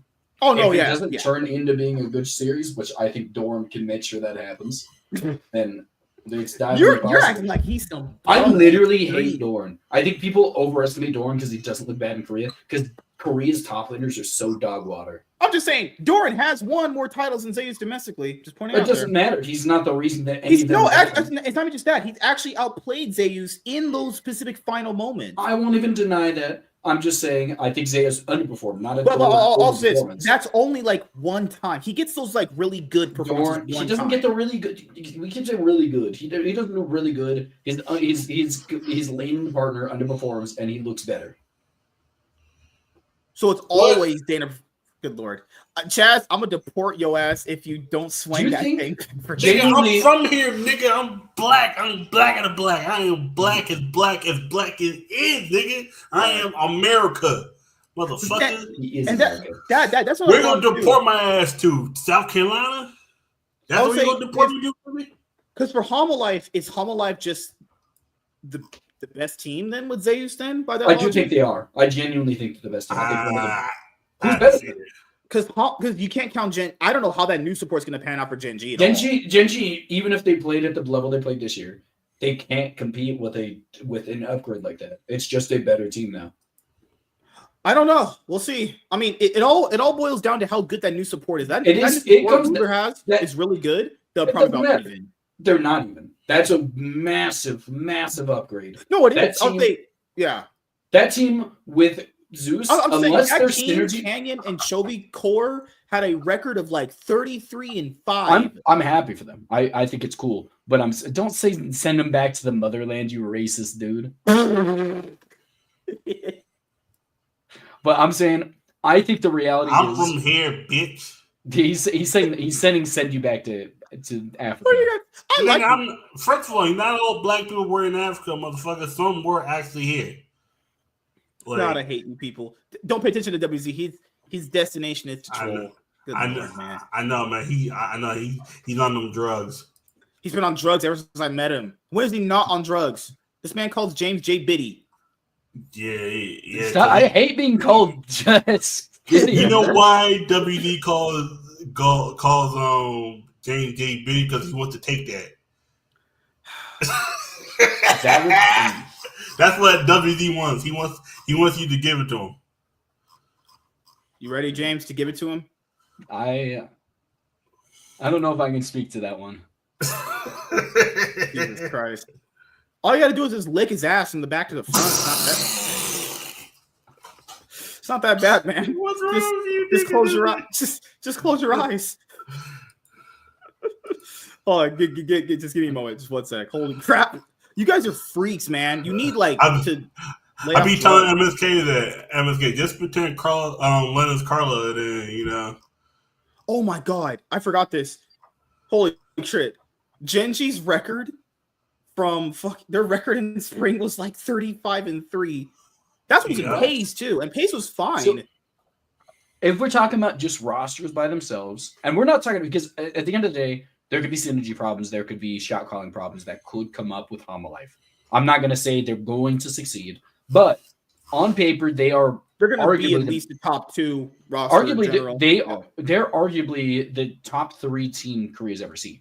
Just the problem they're coming back with Ruler, and that new support is going to have their. I don't know what style Genji was going to try to play with them. I'm not going to disagree.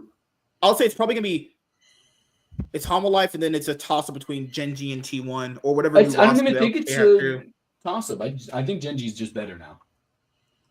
I think Genji is just a substantially better team now that they've lost. What's his name? All right, so let's go over some of these other LCK rosters. Some of these look like straight.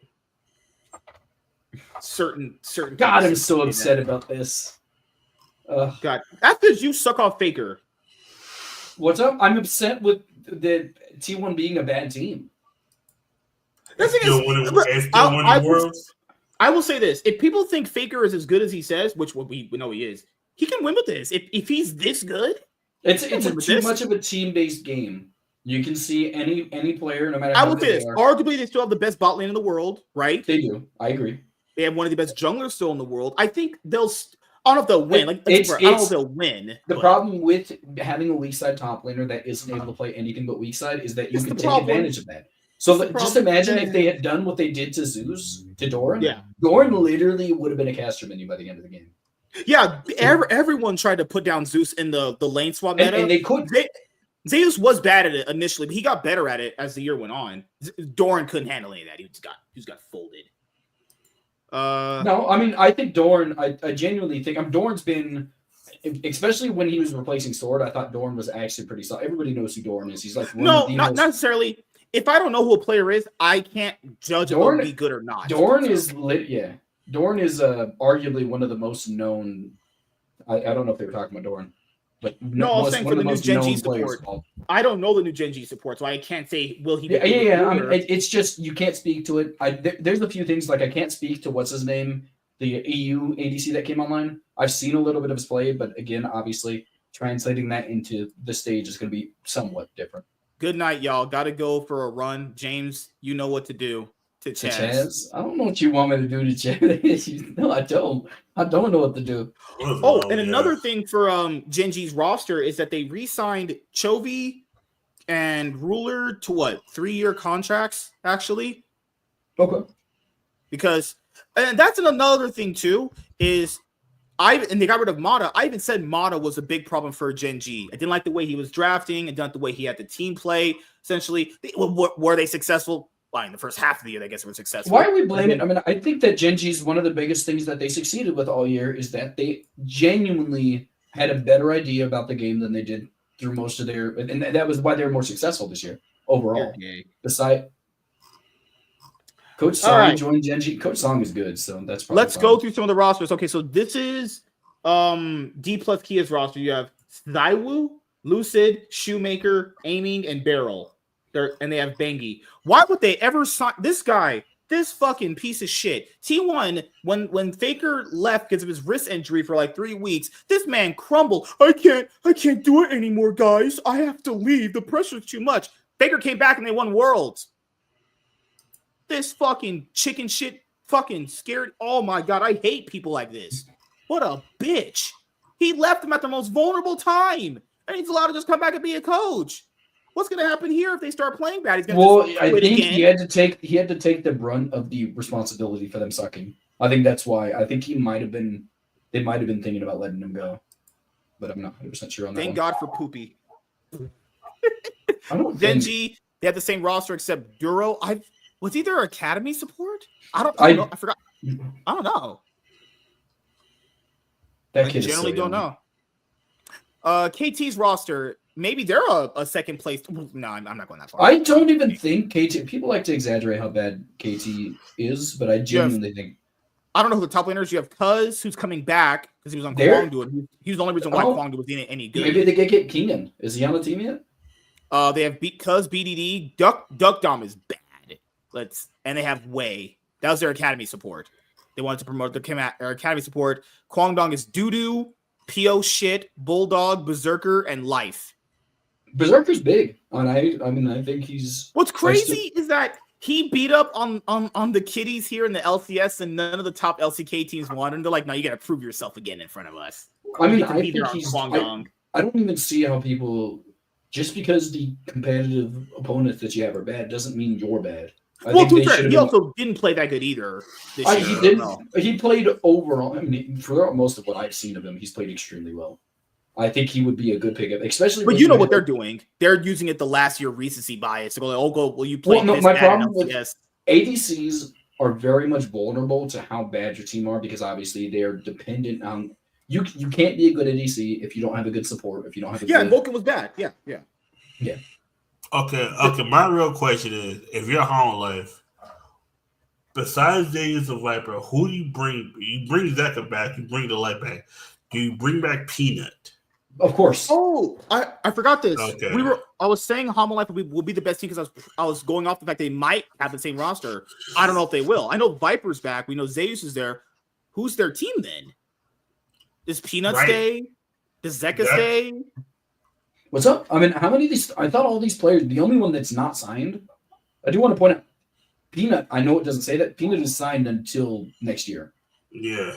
Peanut is signed until next year. Zeka is signed until next year. The only one that's not signed is Viper. Viper just re-signed today. I remember that. Well, then their entire team signed. KDM is going to be that knowing 6 team that's going to be right outside of the playoffs. Yep. I mean, they're not bad. Life, Berserker, Piosik, I think all are. I mean, obviously, I think the only problem is the top. Cloud9, as long as you don't play like doo-doo, we good. I mean, it's genuinely. I really think that's only going to be. It's going to be the biggest weakness of this team. I think they're a competitive team for the most part, though. Is this guy's name Ham back? It's going to be between Cloud9 and KT for the 6 seed. DRX. What's DRX? Might be Bitch, Sponge, Juhan, Ucal, Teddy, Placenta, Plata. That was a very random set of letters you just put in that word. That name, holy shit, that roster looks like some boosted trash. UCal has been bad for literally 20 years. UCal has literally came to NA and sucked. I mean, how long has it been bad for?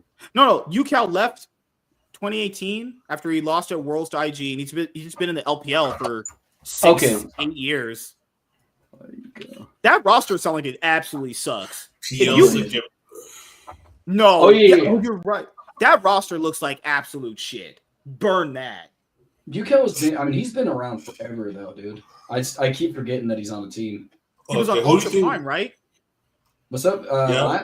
Recently? I genuinely don't remember him being on a. He was on a. Okay, King is no longer on D+. It's Siwoo is on D+. Beryl is taking over from Kellen.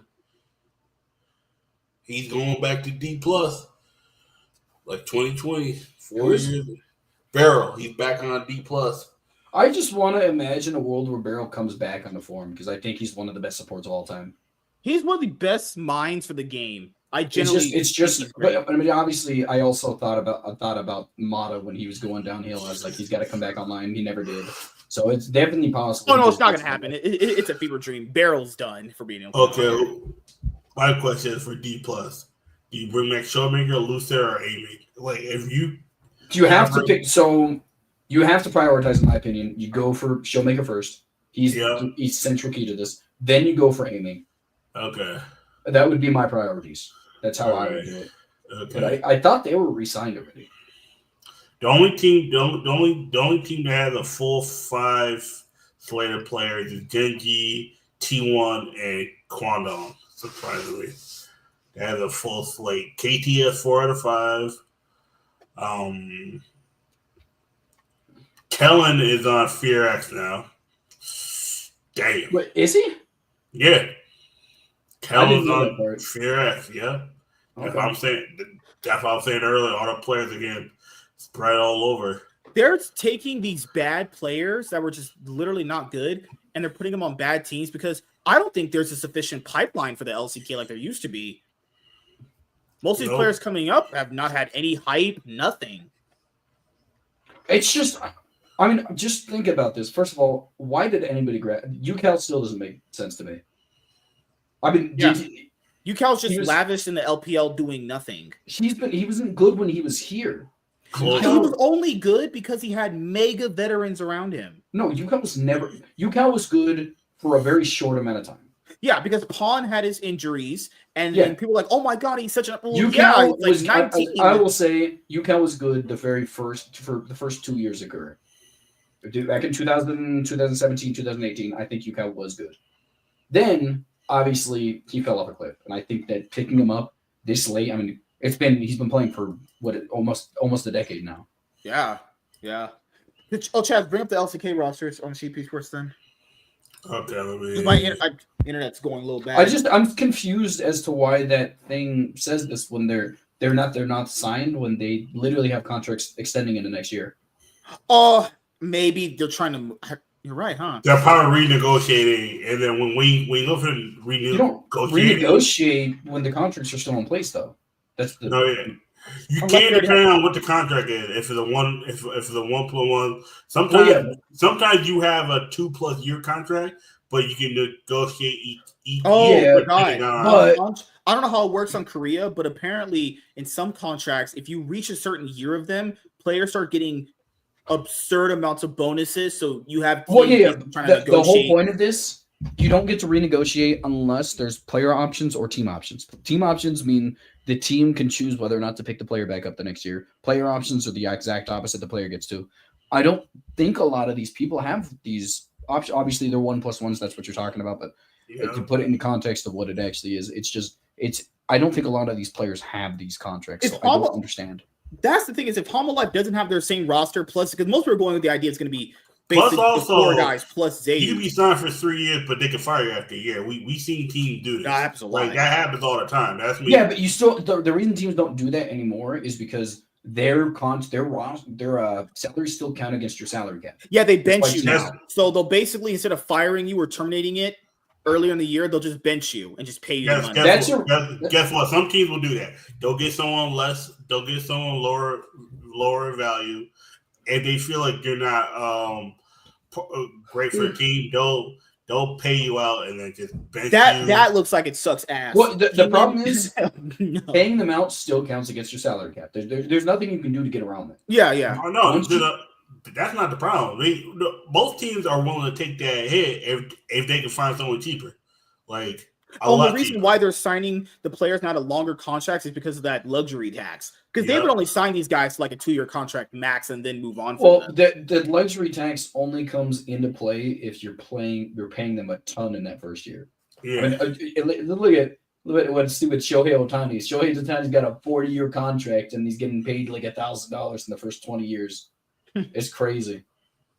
I mean, they're obviously not doing that, but I think Furex might be Vikla. If that's true, burn that order to the ground. That's weird. What's going on with players? Why are they recycling trash players? Oh yeah, that was the rumor that I gotta look. I have to go on what was the LCK? Again, I think a lot of these players in their primes would be great. UCal would have been great if it was 10 years ago. It's not 10 years ago though. Where are you going? I'm looking for LCK. The LCK Global. It was with that channel was all the rumors that that LCK page was all the rumors.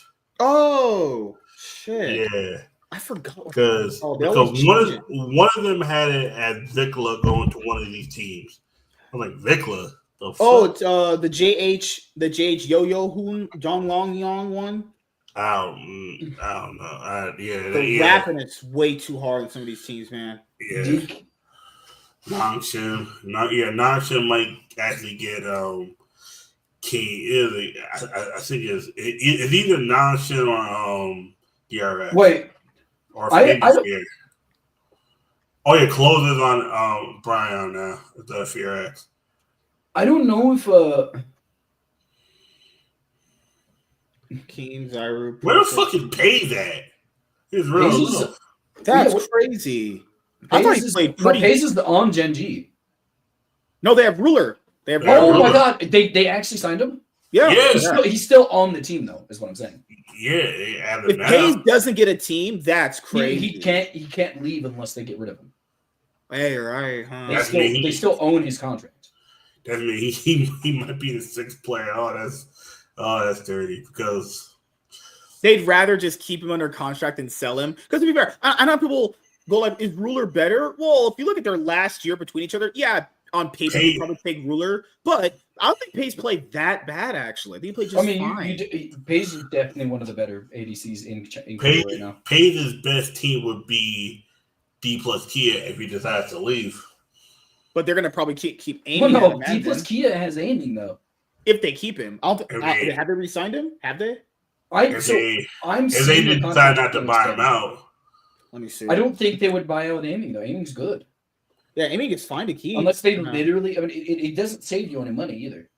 Or they bench him, to get paid. But well, I think in my book, I think Pays might go to DRX.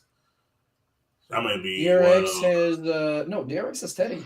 DRX has Teddy. Yeah, they're going to be keeping Teddy. I forgot. Damn! Imagine a player like Pays sitting out a split. That's crazy. Well, there's definitely teams for him. I mean, PureX. Oh, Nongshim. Okay, let's not put him in hell. Like I'm jumping out the window on that. You put me on Nongshim, I'm going on stage and I'm getting butt naked. I'm drenching myself in gasoline and I'm lighting myself on fire. I'm jumping out the window head first like Superman with a cape. With a cape and maybe a rope around my feet. God. I hope that rope gets tied to that broken glass so I choke the fuck out of myself. Not put me on Nongshim. My problem is one of the first teams to re-sign their entire team was the Brion. And why? They know they have no options. Why did you do this? They have no options. No one wants to join their team. No, not re-signed. They only re-signed Morgan and Paulo. They got closer from FearX. The other closer, the one that no one gives a fuck about, and Hanbach. What the Hanbach? I do want to say, Hanbach is a challenger jungler from what I. They have as their head coach. We're gonna have to wait for that one. I can't speak to that. I don't know. For DK, if people like DK, they have you. They're getting Khan as a coach. He was a former top laner that was very big for a while. Khan is gonna be their coach. Yeah, that's a horror.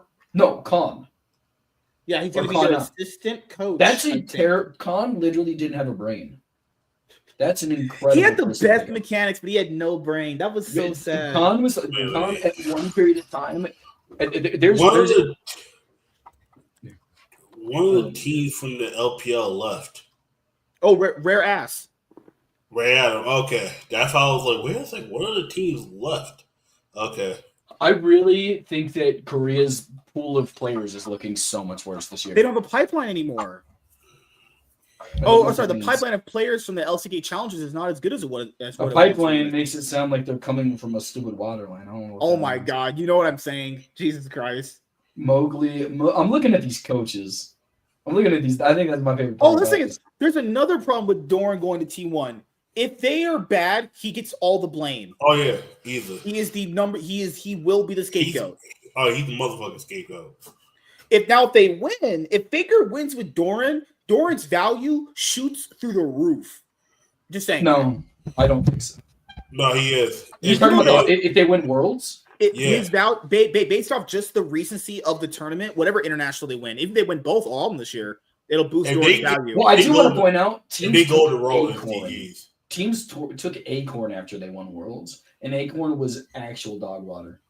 Acorn was one of the worst top laners in Korea, and everybody wanted him in the LPL. That's what I'm saying is going to happen. No, I can agree with that in concept. That's the same. Good teams are going to know that he's bad. That's the same thing with Piosic. Team looking through the bag at Piosic. I didn't even think Piosic was that bad in comparison, because I think Piosic was at that point in time better than Doran debuted to 60,000 people watching. But it's not even just that. He also gained like 100,000 followers on Instagram. That's crazy. T1 fans are in. They're like, I don't want this guy. Fuck him. Doran was already big in Korea, though. No, it's crazy how like I get it. People don't like him as a player that much because he's not as good as Zeus. But the initial reaction of it was, "Oh, how dare you! I want a pink pony. Fuck Doran." Zeus didn't want to join the team. Oh, we love you, Doran. Fucking hell! No. You're comparing the loud minority into the large silent majority. You think that a lot of people, the day that he joined. Yeah, you could, even if 2,000 people go and trash talk him, that's not the majority of T1. I'm saying that it wasn't 2,000 that trash. I'll say it's a good amount of them trash talked him.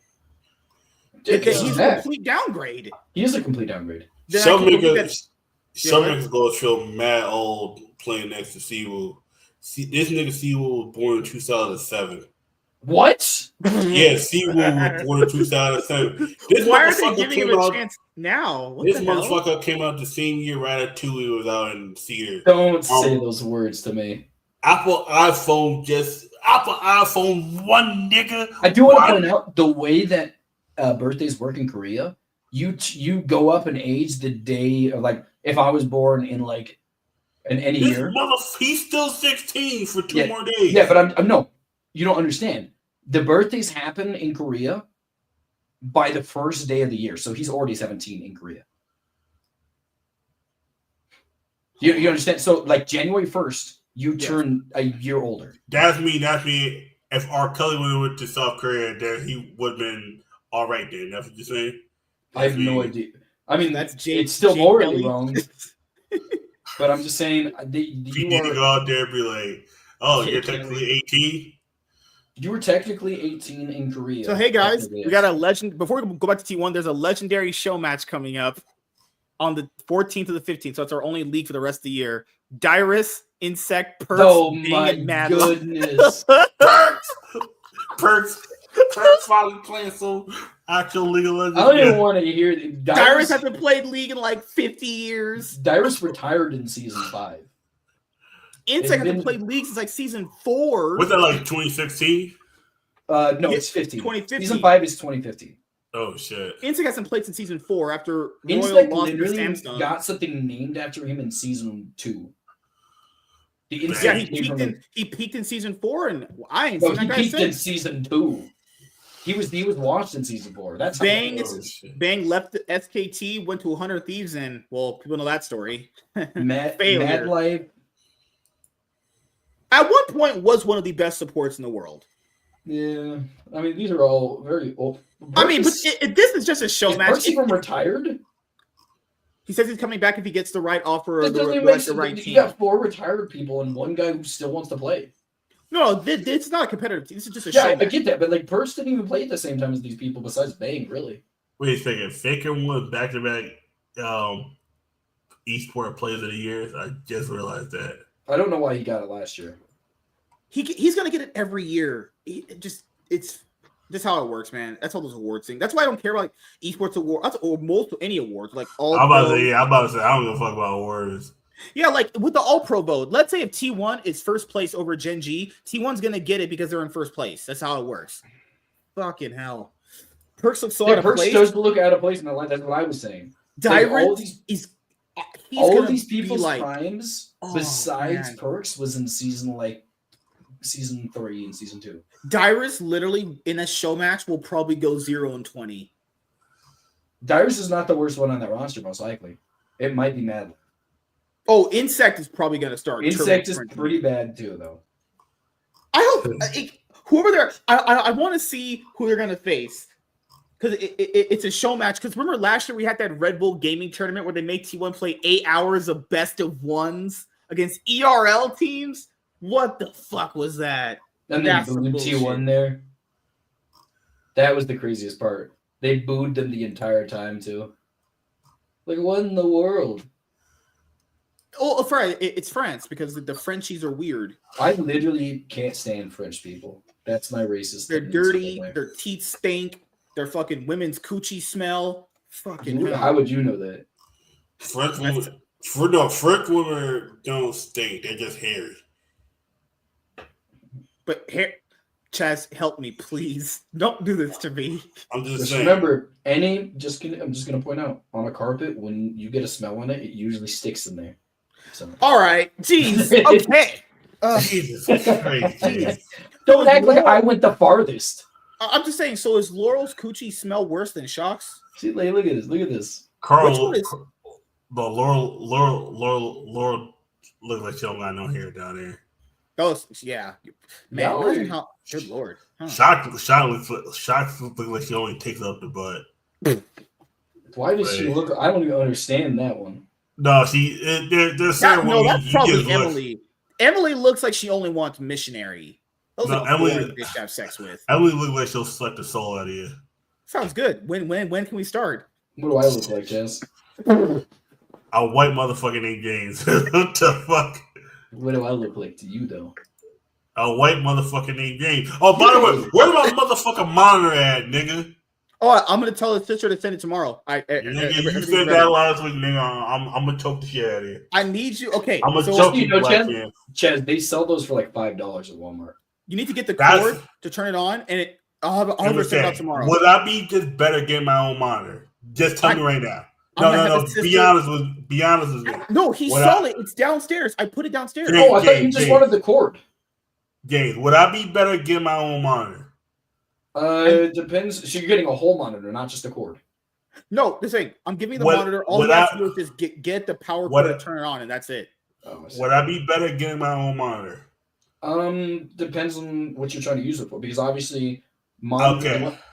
Well, I mean, the monitor he's giving you is not bad, but it's obviously older. Would I care about that? Would I just be better getting a new one? If you care about the quality of the monitor, yes. Okay. But it's not bad. I mean, it's not a bad monitor. It's just monitors are drastically. No, because I'm waiting for the monitor to come in before I get the actual. You should have 2 monitors, honestly. Well, yeah, no, that one. I'm using my laptop as the second monitor. That one you would use as the secondary one anyway. All I got to do now is just basically tell James' sister your address and tell her to get tracking, and that's it. It's packaged downstairs. I already did it. I get that. I can help out with that actually. Now that the minute it gets sent out is when I can get to the tower. Okay. I would suggest getting. So listen, I know you're saying you want to use your laptop. It's not a bad idea. Wouldn't be against getting a second monitor though, because the quality. No. It's just the way it impacts the performance. No. I'm using the I'm using as a monitor. Yes. I'm using the laptop now. Yeah. I don't want to use it anymore because if this shit breaks one more time, I'm throwing the motherfucking laptop out the motherfucking. I think window. You should get my neighbor. You ever used this 2-monitor system before? Yeah, I've used it before. I use it at work. Yeah, all the time. I think you would like it better. I just think that buying your own monitor and taking the one because you don't have. Resend me your Oh no, I have right here. Here's the address. So I'm gonna drop. That's what I'm asking because I can see you guys all the amount of time. Would it be better for me to just buy a monitor? I could buy a monitor and buy a tower and have it fasted for I think you should take the one he's giving you and buy your own monitor and use the one he gives you as a secondary. I already got Okay. I already got a big ass 24-inch or 27-inch. Yeah. Just use the one that I'm giving you as a second one, and that's it. Yeah, he said he has one already. I already got a monitor. Yeah. My second monitor is my laptop. I'm actually using. Yeah. I don't have a tower. That's why once I get the second monitor, I'm gonna buy a tower. Do you want me to set again? I build computers for a lot of our friends pretty consistent. Do you want me to send you a build, or are you gonna figure one out on your own? I'm okay. I mean, if you just let me know, I'll help you. Just let me know how much it will cost. Yeah, I'll send you a few of different variants because I actually helped my friend build one for $500. Okay, it's pretty good. That's a lot cheaper than what I was. Yeah, I'm gonna find one for you. Yeah, the main thing I need the tower to be have enough RAM. I sent his sister and him the address. So I told them both to whoever's gonna do it to get tracking, and before you ship it, make sure it's sealed in there. So if like your person throws it doesn't get hurt. Yeah, I'll do it. I mean, I got no problem with it. I will say larger monitors tend to have lower refresh rates. That is what I would. Is that a gaming monitor or a TV that you use? A gaming. Okay. Oh, you're good. Yeah.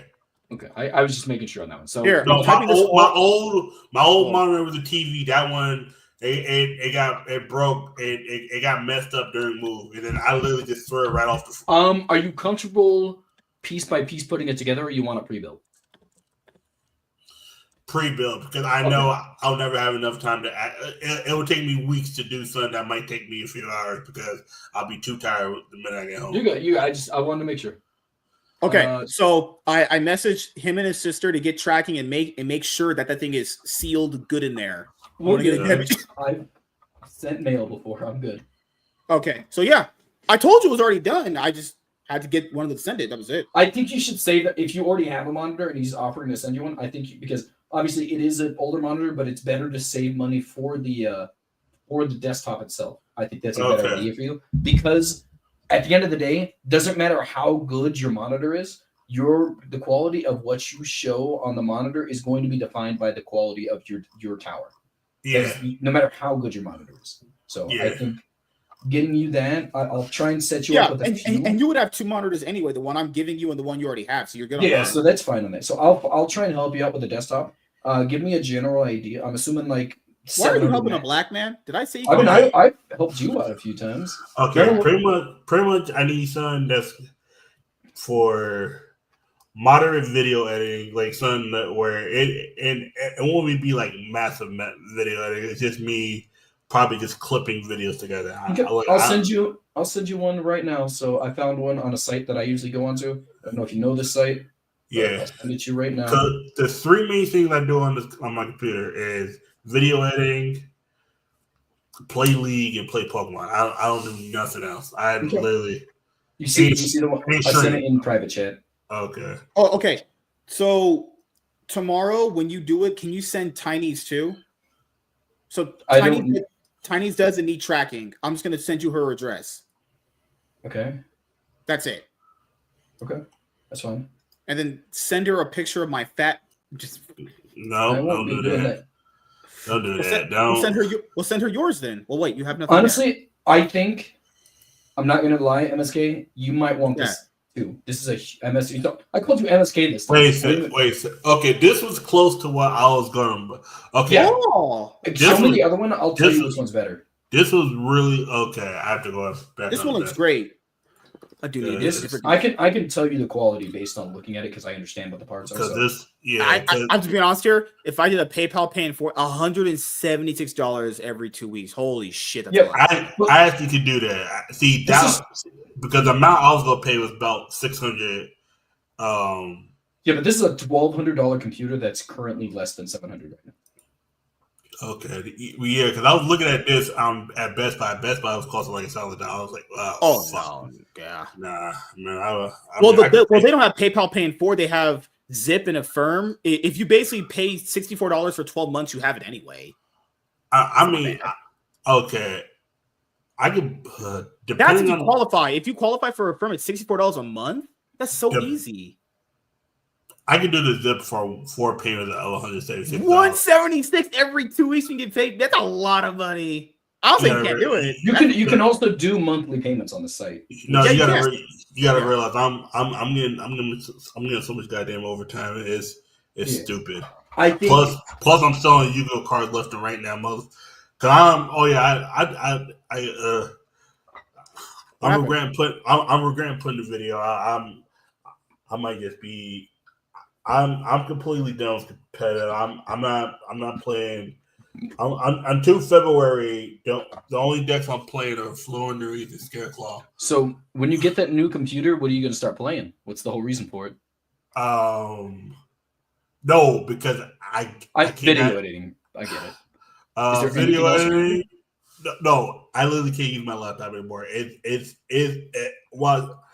I'm gonna come home one day and my laptop's not gonna turn on and I'm fucked. Yeah. So this computer, I'm gonna explain to you just so you can understand. So this computer right here, it has a 4060. The current modern generation of CPUs, because the 50 series hasn't came out, is the 40 series. There's about 5 or 6 of the normal, like the consumer grade graphics cards that are going to be better than this. Yeah. Obviously, the CPU, all these things. It comes with pre-built Wi-Fi if you need to use that. You can also connect a Ethernet cable to it if you need to. I would suggest this. Yeah. What's up? That link in the chat is the computer I was looking at getting. Okay, I'll compare them right now and tell you which one's better. 1 terabyte, AMZ 16 megabyte. The one I sent you is better. Yeah. Like a pretty decent margin. That's what I was thinking. The reason why, because it says 16 gig memory. I was like, okay, that gives me space. Well, no, 16 gig. So memory is a whole. That's RAM. Yeah. No, I'm looking for right there. I need in order. Was it? Fuck. I remember. That was the number they said in order to like do everything you want to do without slowing down. 16. They say you can get away with 8. You can get away with 8. 16's better. I use 32 and mine's DDR6, which is a higher quality version. It's DDR4.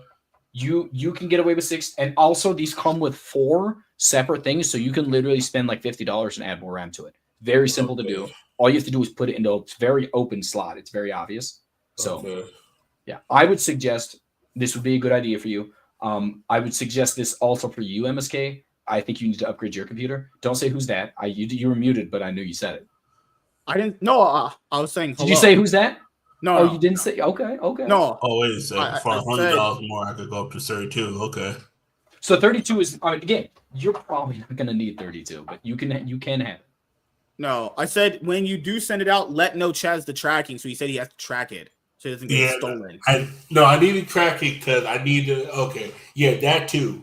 It's because it's where they drop it off at. If they drop it off in the mail room, it might not get stolen. But they drop it off in the right in the little hallway. I have to leave work immediately because if motherfucker steals my shit, I'm throwing somebody off a fucking balcony. I understand. I'm dead ass. Like motherfuckers stole my damn sleeves. Who the fuck steals sleeves for cards? Our account is trash. We have people here where $104. Dude, there's a gas station that got delivered plastic spoons. Someone stole plastic spoons. Nigga, someone stole my phone case for a phone you don't have. What the fuck?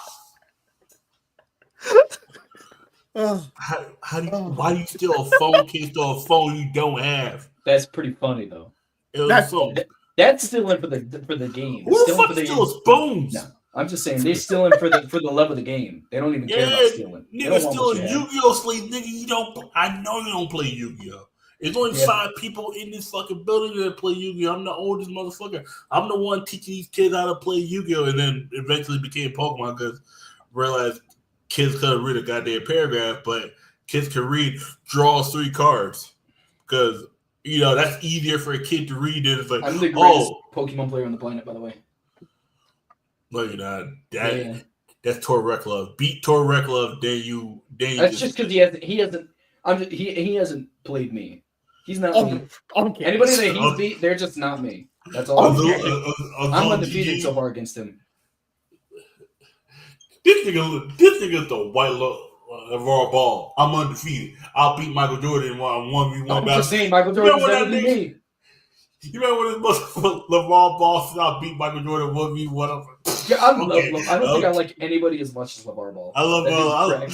He talked shit for no reason, but he was right about the he was kind of right about the who the fuck was he was right about somebody. He was right about the Lakers or somebody. He said they would be successful if they did something, and then they weren't successful. I was like, yeah, but it wasn't because they didn't sign Lonzo. No, they also won the championship 2 years later. Yeah, after but he also did say that LeBron would be the reason why that the team would get ruined, and then LeBron, he's not wrong. LeBron kind of did fuck that team up after trade all those players for Russell Westbrook. Like, really? God, I'm so upset about that to this day. I love Russell Westbrook, one of my favorite players in the league, but that guy is so cringe, though. No, the issue is once he had that knee injury, all the athleticism he had is gone. You got to realize athleticism is depending on how good your body is. Like, that's why Shaq wasn't dominant anymore. It's like, and now Shaq getting mad saying, "Oh, why am I not considered a GOAT? Because you left out 4,000 points on the goddamn thing because you didn't want to take basketball seriously. You wanted to be a goddamn rapper and actor." Like, I think Shaq is, you can say, is the most dominant. That prime yet was one of the most dominant. Remember, he wanted to be Steel.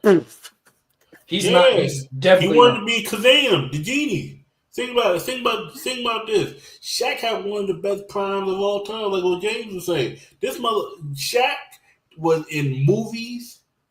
Shaq is one of the few people to rap with Biggie Smalls and Michael Jackson. Who the fuck can say that? I could say that. I love Shaq. Shaq is one of my favorite people because he's so sensitive, dude. Oh no, that's big dudes though.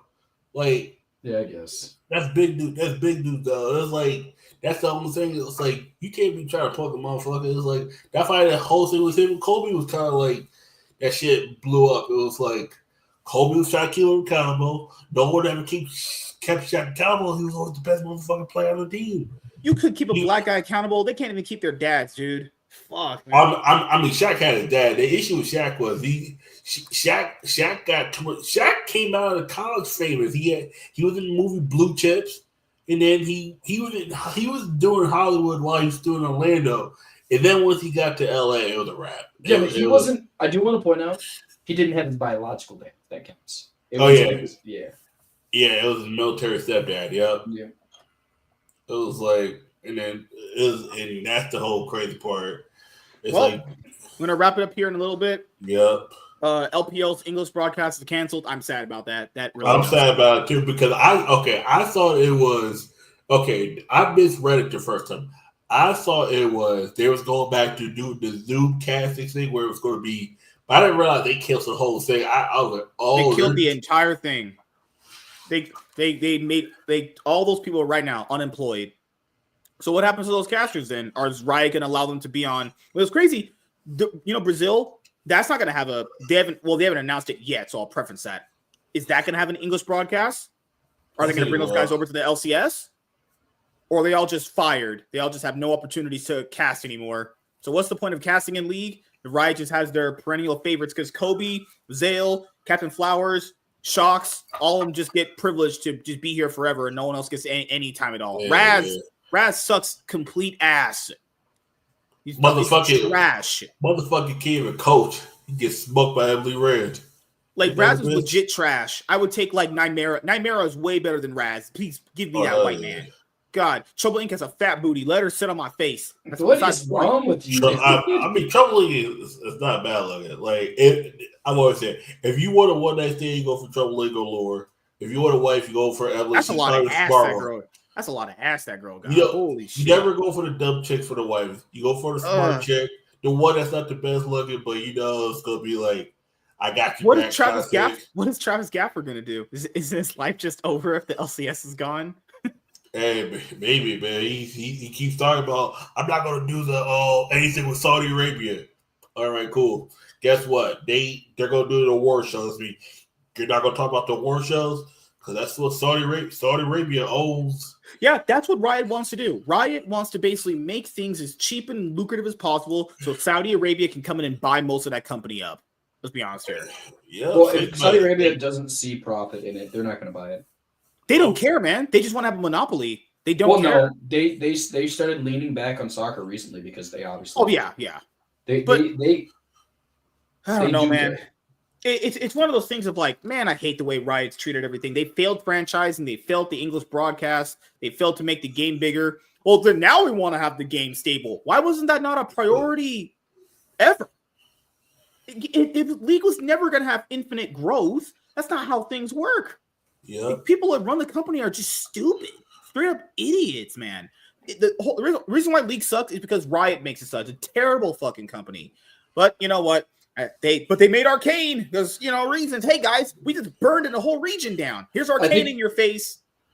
The only problem I have with that is obviously I think some of the things that have plagued this are pretty much inevitable. There's not much they could have done in some situations.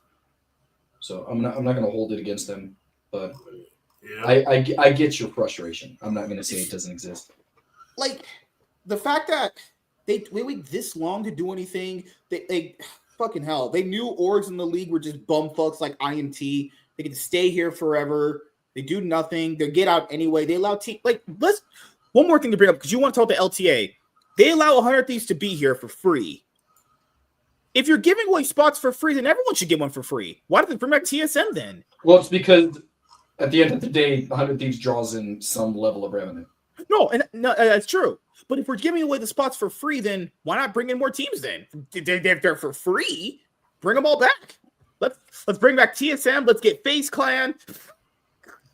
Holy shit. I hate this fucking company. Yeah, but your problems are not the reason that this failed. The reason they failed, obviously, the TV deal didn't help. Them not doing that. And that was, to be fair, that was Overwatch proving that it wasn't going to be a thing either. Yeah. They had a chance for the deal. They had a chance for it. The two things that have really kind of suplexed esports back into the Stone Age are the investment of cryptocurrency and the overall failure of cryptocurrency. Oh, yeah, the cryptocurrency. I will say right now, cryptocurrency is back on the rise. Anybody listen to me right now, invest in a Cardano. Good idea. But what are you like? You sound like V right now. Get in Safe Moon. Safe Moon is trash. Get into Cardano. Cardano is one what about Bitcoin? You said Bitcoin was good. Bitcoin is just way too expensive, and what it's happened obviously to Coinbase? What happened to Coinbase? Are you talking about the trading platform? Yeah, what happened to them? They were like sponsoring everybody. Now they're gone. It's because cryptocurrency fell off the planet, but it's back on the rise. You'll probably see it. I actually think I've seen ads for them again recently because we obviously Trump came out and said he's going to have a Dogecoin thing, and I'm like, I'm a little worried about that one. But that's the little, I don't know what their obsession with that one is. I don't know why Dogecoin is the one they're looking at. But I hate Riot. I hate the way they've treated League and the way they've mismanaged everything for this essentially. But I guess they put on Good Worlds events, and I guess that's all that matters to casual retarded idiots. So yeah, good lord. Hey guys, Worlds, and now we have Arcane. What about these other regions that are dying? Hey, there's Jinx, and she's half naked, but that character is pretty much just Harley Quinn. Don't hate on Jinx ever again in my life. Don't ever do that in front of me. Jinx has such a great lore. Even if you want to compare her, great horror. No, Jinx is a better written character than Harley Quinn. I'm just without a doubt. What do you got planned coming up, Chaz?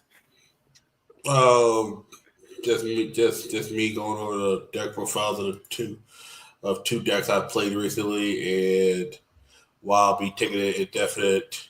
I mean, I'm already taking an indefinite break, but why you should not expect me to do any more Yu-Gi-Oh content except for marker watches And while I might be doing Yu-Gi-Oh! Pokemon market watches, because those feel like those are the two best things that do well on my channel. That's me. Might as well give what the people want. More. Or just make a second channel and do something else with that. Yeah. Yeah. I might put it all on there and then just do whatever on this channel. Hey, white man, you got any plans coming up? No. Cool. I hate you anyway. So, as you guys know, for the Cloud9 podcast, it's fully on Rumble now. So if you want to watch over there, you can. I'm done uploading the VODs. The next thing I got to do is upload the rest of the Iron Man podcast episodes to Spotify. Then after that, I'm going to upload the MSK show episodes. So you got a lot of more content ready to go. Then you also have more consistent content coming out. I just uploaded 2 videos to my comic book channel, one yesterday and one today. And I'm going to start working on getting consistent content on a shorter time frame. That's pretty much it, actually. As for this show, unless there's any more big substantial news, then that's when we do an episode. So we really kind of can't have one unless there's more news. So unless we start, because when the rosters are all confirmed, maybe we do like a tier list or power rankings, but that has to be way later on down the road. So we'll just, as you guys know from my recent community tab update, we'll just play it by ear. When there's enough news to talk about, we'll have an episode, but if not, we just kind of just take a break because right now it's off season and League has been confirmed to come back January 18th, which is always the date it always comes back. January 18th for the LTA, and I hope the LCK comes back sooner than later in January. Usually the LPL would start first. We don't have that anymore because Riot killed it. So I guess I'm just going to go look at Instagram and jerk off to Laurel's Instagram photos, actually. You know? All right. Okay. So, you guys are not my audience, as I know. Oh, no. I'm going to be honest with you. I was playing Pokemon. What did you say to me? I'm not going to lie. I need to go to sleep. I've been up since like 8 o'clock this morning. Then I got to go back to work for 8 more hours. I do too. I got to go to bed for work. I got to get up at 6. My boss fucked up and forgot to put my day off in. You were playing Pokemon on your phone, weren't you? I was playing Pokemon on my phone. Chaz, Pocket we made this man a monster. I'm doing Pocket. Okay, yeah. Chaz, we made this man a monster. We said, get him a Pokemon. And I'm just decimating people. I went from losing all my games, now I'm on like a 20-game streak. What deck are you playing? I'm running an electric deck because they're only doing the Apex, the first gen Apex something. Whatever it's called. So that's all. Are you doing like a Pikachu? Pikachu, yes. Oh, Pikachu Zapdos. Oh, fuck. With the Electrode. Yeah. Electrode. No, I know the deck. Electrode has 0 retreat cost. Yeah. There's only 2 decks that compete. It's Charizard and Staryu. Of course. I decimate Staryu because I'm about to say you wax. But don't forget, weakness is only plus 20. It is only plus 20, but obviously everybody's running the plus 10 in their deck too, so I can usually watch everything. All right. So just want to say thank you guys for checking out this episode of the Cloud9 podcast. I do truly mean this. Thank you to every single person that watches the show, whether you're watching it live or whether you're watching on the replay. If you are watching on Rumble, well, congrats. You have all the episodes to yourself now. And we will see you guys later. I have to go plan out my streaming schedule for the rest of the week in about 30 minutes. I got to go take some aspirin. I have a headache. So, yes, thank you guys for checking out this episode of the Cloud9 podcast, and we will see you guys later. Next episode, we'll just be playing it by ear. So whenever you see it, that's when we're going to do one. All right. Good night.